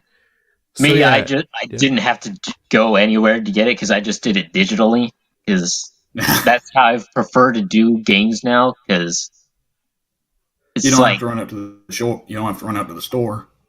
Yeah, I don't have to run around, compare prices at places. It's just, I'm just going to do it here, and I'm going to have it on my console whenever I want, so I don't have to exchange discs. I don't risk losing a disc in some unknown way or fashion. I don't risk, some dog running into the house and chewing on a disc. I have lost several discs to dogs. Yeah. I used to have dogs once upon a time, and they never ate any discs, but they could get pretty chewy around cords and whatnot, and it was always a dangerous situation trying to keep them out of stuff. And I love dogs, but they're always just chaos to have. Okay, so It looks like the starter edition, which is the starter edition the one they sell on disc. Um, kinda. I mean, it's a Ubisoft exclusive thing, but then, I might or just have to get it digitally, like Pink did, honestly, because that seems like the easiest way at this point. But what roughly this change? It seems they've now made it where once you get, you will get 3 random attackers and 3 random defenders out of the starting lineup, which is, very. It's kind of the obvious ones that we were expecting: Ash, Thermite, Thatcher, Fuse, and Sledge for attack, Rook, Mute, Smoke, Jaeger, and Capcan for defense. yeah, Now, I'd assume, yeah. will our progress from the free weekend carry over? It will, Yes. Okay, because I need Sledge. and I need Fuse. So because because as much as Fuse sucks around hostages, to be fair, there was only that one time in like game session of like 4 hours. So Yeah. I mean, there's all the jokes online about Fuse, but I mean, we actually did pretty fucking well. I mean, the fact that we were able to go that long with only 2 team kills, I mean, both of them were me, but only 2 team kills is pretty incredible. so yeah. Well, the game was a lot of fun. I'm not sure how much longer we could play against the CPU, but Oh, we could absolutely start playing against players. do you reckon? Oh yeah, absolutely. I mean, it's a whole different game when you play against players, and we'd have to get used because the AI does patrol patterns, and if they hear you, they'll come for you. They don't roam like players would. Yeah. It's always going to be an entirely different ballgame when you go from an AI to a computer player, because computers, no matter how hard they might try to make them, they will never think the way a human does. Never, absolutely not. Yeah, which is why I, kind of assume that we try to beat the AI on realistic, and when we can do that consistently, it is when we do move on to beating players. Because if we can move the AI on realistic, then we can probably kill a couple of guys. Actually, from what I've heard, the multiplayer system really has a very efficient ranking system where it should sign you up with the correct, skill level where we'd be put together with people of roughly equal skill level. So realistic terrorist hunt probably would be more difficult than fighting online. Yeah. Well, then I guess Particularly because what we've seen of realistic terrorist hunt, the terrorists seem to have like perfect play AI in effect, where you can be behind them and they'll snap around and do a headshot. Because we were never able to get far in realistic because every time they shred us. Also, the time limit was a fucking bitch. Well, yeah. So then, next time we'll play against actual people, huh? No, I think at first we'll try to get back in terrorist hunt, and we'll have some fun recording that. Particularly because now I have a mic. Talk. Now I have a mic, so I can talk. I did get around to purchasing a mic, and it looks like a pretty fucking good one, honestly. So we'll do terrorist hunt for a little bit, and we'll try out more goofy let's plays, and we'll gradually get better, and we'll expand and try new characters. I really want to try those 2 Brazilian characters. We will need to play for like 15 hours. 50, more like it, and even that's not cutting it, I don't think. But yeah. Well, it depends on how what kind of score you're getting, things you're doing in the game, because it seems like every point of score is an actual point of renown. And Pink is very clearly getting shafted for points in comparison to you and me, because Pink's main focus is finding the enemies and you cut them down, or he deals with bomb fields. Whereas you and I actually kill them, and you get like 100 renown for killing people, but only like 5 for disarming a bomb. Yeah. Pink is support, and I'm basically just a meat shield, and you do the work most of the time. No, you keep saying that you're not great, but you get like 15 headshots around. Something crazy. Yeah. I'd say that's because of the auto aim, because it doesn't matter. You're still the one killing everyone. Yeah, regardless of whether or not the auto aim is still very much our team's carry. Because, I mean, I get like 7 or 8 kills and then I get killed by a bomber because I can't fight bombers to save my fucking life. That's because okay. Do you want to know my no? Do you want to know my secret against bombers and knowing where they are? Okay. Do you know that page sound system that they have on the Xbox? Well, I know that they make the breathing sound. Yes, I hear them. No, I mean, do you know that there's this whole Dolby thing on the Xbox, where you can pay for it, and it's supposedly better for things like Rainbow Six, for example. Oh, you've got like surround sound or something? Yup, I've cheated the system and haven't paid a frickin' penny. But yeah, so I have surround sound, Dolby Atmos surround sound on at all times, and I can, if I give it enough time, then I can figure out where the bombers are, just by going there with that. My problem isn't finding the bombers. I mean, usually and me anyway. My problem has always just been getting headshots. That's what I suck at, and it's partially because Sledge uses a pump-action shotgun that is not nearly accurate enough to get consistent headshots. Well, yeah, I mean, to take care of bombers, you should probably switch over to his SMG because, that has a bigger range, is what I'm trying to say. His SMG has even worse aim than his shotgun. But the reason I carry his SMG instead of his pistol is because the pistol is going to take 4 or 5 hits to kill somebody, and the SMG doesn't. My AK-12 takes, like, I don't know, 5. Okay, not 5, but like 2 to 3 magazines emptying into a bomber for them to die. So, and with headshots, may I add. So, I think you're exaggerating a little bit there. I've seen many bombers on Twitch on panicking with a Twitch shot, not like prepared. Because I have emptied several shotgun shells into a bomber's body, and it does take a while, but I've seen you and Pink both kill bombers with one clean headshot, 1 or 2. Yeah. By the way, the thing is, I should probably stick with you guys, because the way we worked in those games was you guys would work together, and you'd probably go in through a side window or something. I went in through the ceiling and tried to work my way through, tried to just go crazy and beat everybody that I could. You guys were working systematically. I should probably go with you guys because I noticed you were using a lot of the breach charges, and my sledgehammer is pretty much free. I don't need to use a breach charge, so we could make it much more efficient to do that. And also, I can't fight bombers. You guys can. I mean, At the same time, there is the issue of the fact that you guys are very good at not shooting each other. The few times I have tried to roam with you guys, I usually shoot Addy. So. Well, okay, give yourself some credit. The one time that I died, that I remember, I did jump in front of you shooting you guys, so that was my fault. Also, I was aiming down scope with a sniper, so I couldn't see you in my vision. So you just showed up and I blew your head off. Pretty much. That one was hilarious though, because it was very relaxed, and then Pink just tries to walk forward through the doorway. I fire, and it just immediately, one frame, he's not there. Next frame, he's there. Next frame, his head explodes. Everything was going fine, and then it wasn't.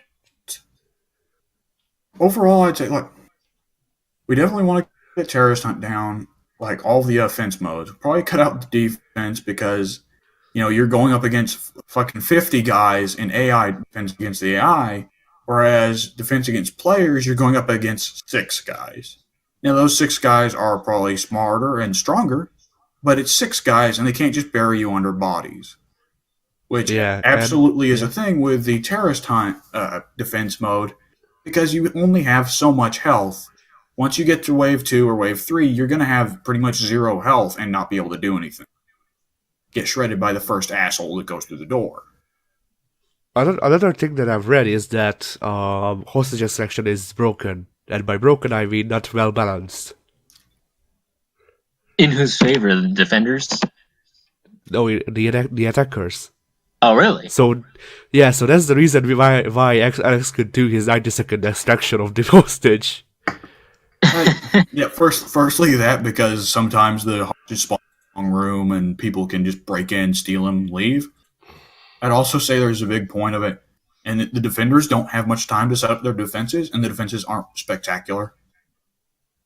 That is true. It takes a fucking year to set up those reinforced walls, man. Yeah, And and with only Yeah. 6 people on the team, it's like you can only barricade so much, and your barricades will probably give away where the hostage is. the issue with the barricades is they don't really do anything. Hmm. Like you can just smack them down. Yeah. So with defense, I think that the bigger emphasis would just be on, who's better at shooting. In which case, the defense team should probably set up some bare bones defense. But other than that, just keep 2 guys watching the hostage and send the other 4 members of the team to go hunt down the attackers. Yeah. Like that seems like the way it would go. Particularly because there are several defense characters that have very little defenses that can set up, such as the Brazilian chick with the skull face paint, who is very deliberately built to go hunt down the opponent. Because if she grabs a downed opponent, then she can display the areas of the entire enemy team to her team. You get to know everybody's location, and that's fucking Nice. nuts. She also gets a silenced pistol, which is pretty fucking sweet. I'll also need to look into getting Echo because, you know, um, what's it? Electricity charged drones are pretty good. I'd assume What charged drones? electricity. Oh, I got Twitch, and she has the drone tasers, and she's kind of I mean, like, maybe I'm just stupid, but it doesn't seem like it has much purpose. I think I heard that her drones might be able to shut down bombers, but that's about it. Well, aside from Echo, I don't really have anybody on my list that I really want because I mean, Fuse is pretty good for me. Fuse fits my playstyle of just shit there. Yes, bloody hell, of just sit there, shoot at people, and maybe blow stuff up if need be. I'm always willing to take in more characters, at least on the offense side. On the defense side, I've yet to really find anyone on the defense that really interests me, because it feels like a lot of the ones that you interesting are characters like Pulse that like everyone should take. You know? Hmm. I do have Pause, and he is actually pretty useful. Yeah, For, I yeah. took Capcan, and his whole thing is put doors, and I find that's really fucking useless in a game where people can break through walls. Well, yeah, kinda.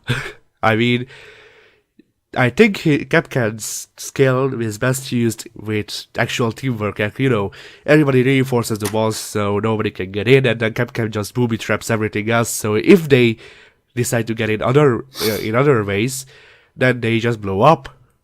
The thing I always worry about is what if the trap goes off when a teammate's near it? Is that a thing that can happen? Teammates can't set off the tripwire, but if an enemy does, then I mean, like I'm not for sure, but it's not something I ever want to check. Well, I mean, there needs to be a first for everything. Yeah, I mean, I guess because probably the most efficient place to put the door traps is to put them on the doors going in. But it's just something I've been worried about, especially if it kills the hostage. But It wouldn't be worse than me giving a surprise to that one hostage. So, by the way, it's actual accepted lore in the game that Fuse does kill hostages sometimes. yes, I believe they did add that in response to everyone cracking jokes about him murdering a hostage. But I mean, there's all kinds of characters that look interesting. They got the dude with the desert camo, Blackbeard, and he's got a gun. He can put bullet shields on his gun, so he can get an assault rifle that blocks against headshot. He's touted as a cheap character right now. Huh. But I'm gonna assume that that's a ranked play, where people are tryhards. Well, who gives a shit? I imagine Fuse is probably considered cheap in some circles as well, considering that he can just kill everybody in a given room. Fuse is considered freaking garbage because he's really bad at hostage situations and otherwise. You can see when he is breach charge or not breach charge freaking. I don't really remember what it's called. I mean, Whatever. even if it's obvious and gets people to run away, getting people to leave a room is still of some tactical purpose. I mean, yeah, sure. It can have some I mean, um yeah. the thing with like cover based third person shooters is like Gears of War, they all have grenades. Grenades in Gears of War are not of use for killing people. They're of use for getting people to leave cover so that you can shoot them.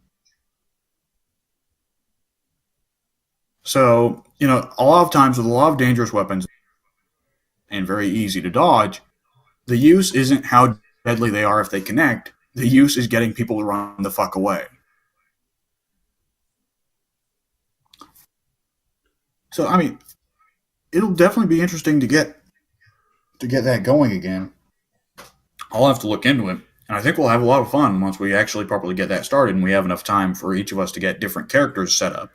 Because I mean, Yeah. I really fucking love Sledge. Glaws I had some fun with, but I'm not quite sure that I'm a great sniper. Twitch I'm not great with. I'm not great with Twitch. And I'm interested to see where else I can go with characters. Um Now, as for other games because we also need to consider that. If nothing else, then we can fall back on Assassin's Creed Unity, not because it's a good game, but because it's like $5. So probably, yes, probably. Isn't that a game where co-op is unlocked? Something you have to work to unlock? Oh. nope. Okay, good, because I fucking hate the main single player in that game. I got like an hour into it and I just totally gave up. Like I couldn't be fucking bothered. I'm pretty sure that you can join co-op after finishing the tutorial, so we'll just have to see when we get there, if we get there, but yeah. Yeah, all right. Okay, so moving on to the next topic. Let's see. This one's for Pink and I again. Sorry, Addy. This is one we'll probably get over quickly though. Pink, did you see where they announced the Legendary Edition of Injustice? I don't think I saw that. I saw that they had announced the legendary thing, but I didn't see what it was about. Well, basically, it's going to be is making the Ultimate Edition, which before was kind of a pre-order thing, making it more like economical, I guess, for people and more accessible because it's now been a year since the game's release, and that's kind of the NetherRealm tradition: is a year after the game's initial release, they release a big version with everybody in it. Ah, But the big news for you and me, since you and I both already have the game and just see, is that they will be adding. Firstly, they will be raising the level cap from level 20 to level 30. nice. They will be adding a ton of new gear. People have been begging for the Green Arrow to get his hood for the whole year. And Yeah. he's probably going to get that. We're probably going to see more of that. And I believe there's some people speculating that there's going to be a new stage because when Mortal Kombat X got its end of the year update, they added a new stage with the pit, which I'm cynical. I don't think they'll add that. Now I'm gonna have to look this up because I'm all right. Oh, also they're revamping the tutorial. I don't know how important that's going to be. Now you will have to beat Superman 64 before you get to actually play the game. No. So that's about the size of it. I'm interested to see where they can new gear because I mean there are some characters that are definitely very very gear, but I think at the same time the characters that are very very lacking for gear are probably the characters that aren't going to get more gear. Yeah, that's probably how it'll work out. Because I mean I'd fucking kill for a Captain Cold outfit for his the top of his head isn't covered up, but we're not going to get that. Yeah. Or like just a hood outfit for Captain Cold would be great. Hood's up. But what we're probably going to see is we're going to see a Green Arrow hood. We're probably going to see more Wonder Woman armor. We're probably going to see, a new Batman suit. And maybe some odd bits and bobs for Superman and Supergirl. That's my guess. Oh, and there's also talk that they're going to be adding for the DLC characters, which is cool for that. But at the same time, I don't know if you're like secretly some super pro badass at Injustice that's been hiding it from me. But I think for you and me, that's kind of a non-feature because the legendary gear is fucking nuts. Yeah. I'm not good at fighting games at all. I mean, the thing with the legendary gear is it isn't even so much the difficulty; it's how much you have to invest for in each individual piece of gear. You got to donate 150 fucking epic items specifically from Gorilla Grodd. 150 Gorilla Grodd ankle pieces. You got 150 of those, right? You got to finish 100 matches with Gorilla Grodd's shittiest move. Whatever. Nobody's got time for that. Yep. Yeah, you have to cut Gorilla Grodd's freaking toenails off 150 times before you can buy him some new clothes. Just about. And it's really shitty because it adds new moves for each character. Like legendary gear. Like, I want to play fucking Swamp Thing and get an air dash. That would be absurdly useful for Swamp Thing, but I'm never going to get it. Yep. So that's Injustice 2 Legendary Edition. It's going to be stuff, and it's going to be the send-off for the game as it ends its development cycle. And we're probably going to see the Mortal Kombat 11 tease revealed this year at E3, because that's kind of NetherRealm's pattern. So, it's probably going to be good. I'm hopeful. We'll see. But the next topic, let's see, is we can talk about the Xbox Gold and PS Plus lineups this month. Now, the Xbox Gold lineups are bullshit. Okay, you go ahead and go. I'm gonna look up some of this stuff so I can, because I'm not too aware of what is the Xbox Gold lineup. Okay, so you remember how Assassin's Creed was the free game in the last month, and how that was actually kind of good, even though it's one of the shitty 2D ones. Well, forget all of that, because what you get this month is Brave, the movie, the game. Ooh, a movie. Yes, a Disney movie game. That takes some fucking balls to shaft you that hard. Especially, and it's freaking even more bullshit to me, because not only is this my first time getting a year of gold, not only is it me getting gold after a long time, it's also my birthday one, so on the bright side, you do get Shadow Warrior, right? FPS Super Hot, which is a bit short, but it is, I hate Super Hot. Oh, I hate Super Hot. just freaking can't stand it. Also, there's that Quantum Conundrum game, which I vaguely remember downloading to it on Xbox 360. It's a Portal. Ago. It's a Portal. It's like knockoff. A Portal. It's a Portal knockoff, absolutely, but there might be some merit to it, at least as a goofy game, as a goofy puzzle game. Isn't it supposed to be made by the same guy who made Portal or something?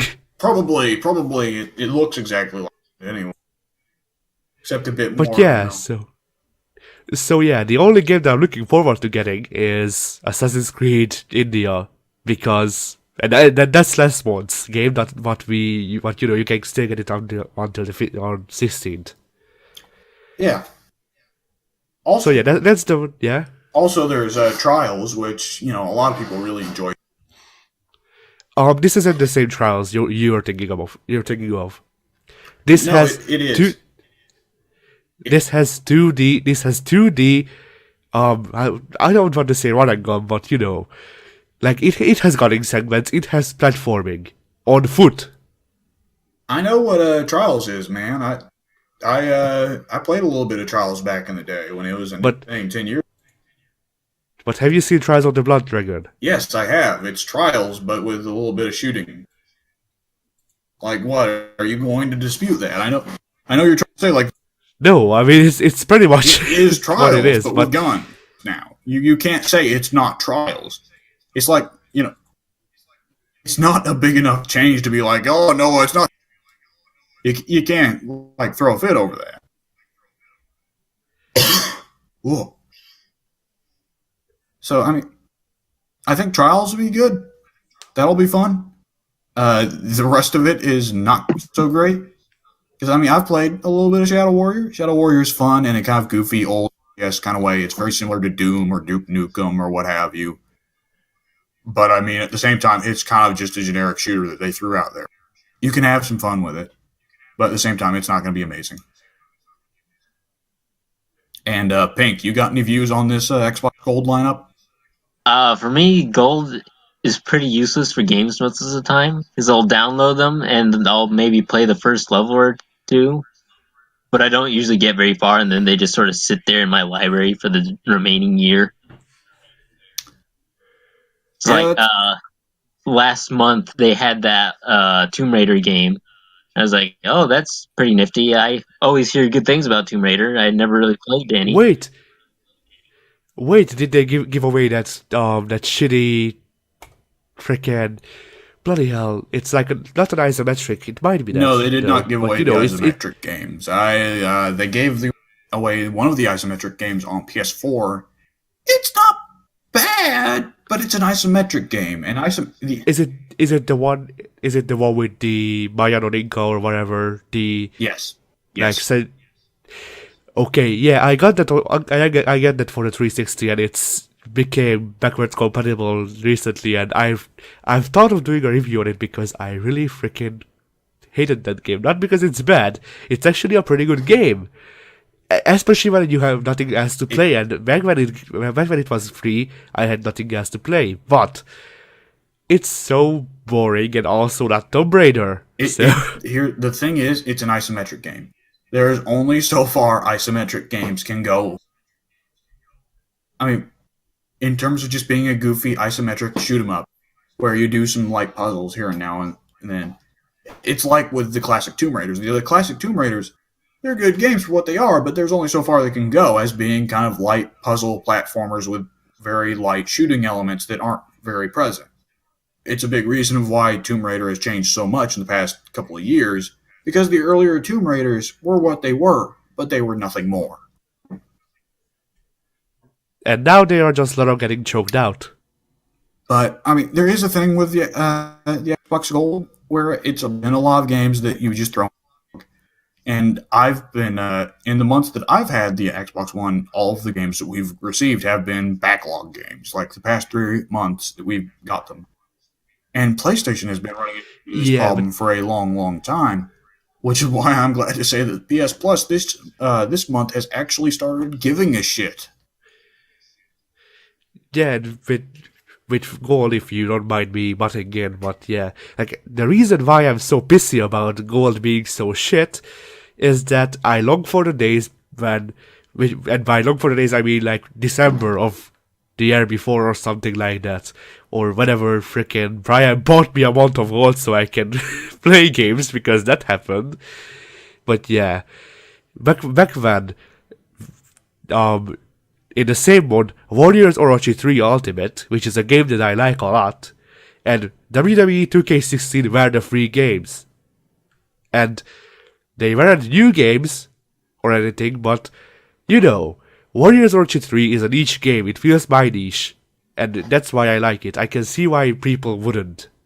But then 2K16 is a pretty alright fighting game, even looking past this wrestling thing. So, you know, at least those were kind of games, not bloody Brave the movie the video game. Well, you're never gonna get new games. That's not like even in the golden days of PlayStation Plus back on PS3 when the service was entirely about getting free games. They didn't give you new games. They gave you whatever. But PlayStation Plus, I'm really fucking glad because this month it is the Ratchet and Clank movie game, way better than the actual movie itself. Unfortunately, I already own it, already played through it and beat it, but it's a real fucking good game, real good platformer shooter. And the other game is Bloodborne. I played Dark Souls on the Xbox 360 about 2 or 3 years ago. I kind of enjoyed it for what it was. I liked the gameplay concept. I could never gel with the looks. I didn't like the sort of gray, darkish blue, everything is drab, grim, dark fantasy. That didn't gel with me. However, and I only got like maybe into the like I only beat maybe the first part of Dark Souls, first two parts.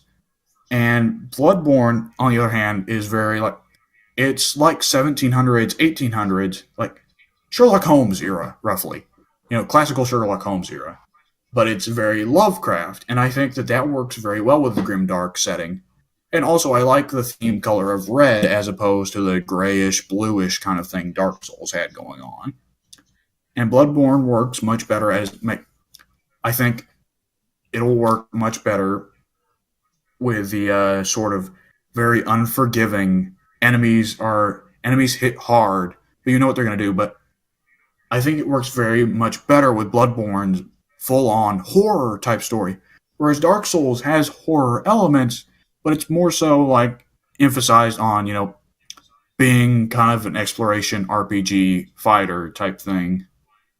Whereas Bloodborne has heavier horror elements and it gels better, That was kind of rambling. So I'm excited for that, definitely. And it's good to see that the PS Plus is going in that direction. Particularly like this revelation that they will be cutting support for the PS3 and Vita this time next year. Because they had to put some significant budget into the PS3 and Vita game. And that probably meant that's a good part of why PS4 games did not get nearly as much support or get nearly as much quality. Because we got Metal Gear Solid 5 about 6 months ago, and that is the only really good game I can think of that we got this year. And that was another game that was difficult for me because I had already gotten it, played through it, beaten it. Just about. So, on my end, on the PlayStation end, I'm really happy. I'm good to go. Sucks to be you guys. I mean, there's also Game Pass, which is basically just Xbox Live Gold, but good. Like, what did we lose in the last couple of months in Game Pass? Like, Metal Gear Solid 5 got replaced by its lesser brother, Ground Zeroes, but... There we go. Yeah. Yeah, but that's about it, really. That's all the big losses. Like, I think one of the NBA games got replaced by, like, an older version or something, but we do have in Game Pass 2K16 and 17 now. So there's that. Then there's also the Sherlock Holmes game, which is always good because Sherlock Holmes rocks. But yeah, I just love those games. I don't know why. Yeah, I don't know why either, because they seem... Yeah? I don't know why you love them either, because they seem to be pretty much non-existent. I know, I keep fucking cutting out super hard. They seem to be pretty much non-existent B games. I just love crime. Like, the genre. Yeah, I mean, absolutely, I get why. You should probably look into picking up LA, by the way. You should probably look into... I don't gel well with Rockstar games. So. Don't worry. But yeah. LA Noire makes no pretenses of being a good free roam game because there's literally nothing to do in the free roam environments. Then I might want to look. It also has a very efficient fast travel system, so you can just get to where you're going whenever you want to. Okay, that sounds good. Yeah, I think you'd really enjoy it. The story is really... The game has issues, primarily because everybody expected it to be a free roam game, and then it wasn't. But... Well, the question is whether Rockstar expected it to be a free roam game or not. Yeah. And also, of course, it dealt with a controversy if it turned out the head of the game, the director of the game, was actually a gigantic fucking dictator about things. Yeah, basically slave driver or whatever, It is what it is. Now, for curiosity's sake, what time are we running at now on the recording? 3 hours 52 minutes. We should probably go ahead and end it here because 4 hours is a little bit too long for editing. Yeah. All right, folks. Thank you for being here for episode 15. And we'll hopefully see you within 2 weeks, roughly. Later. Bye.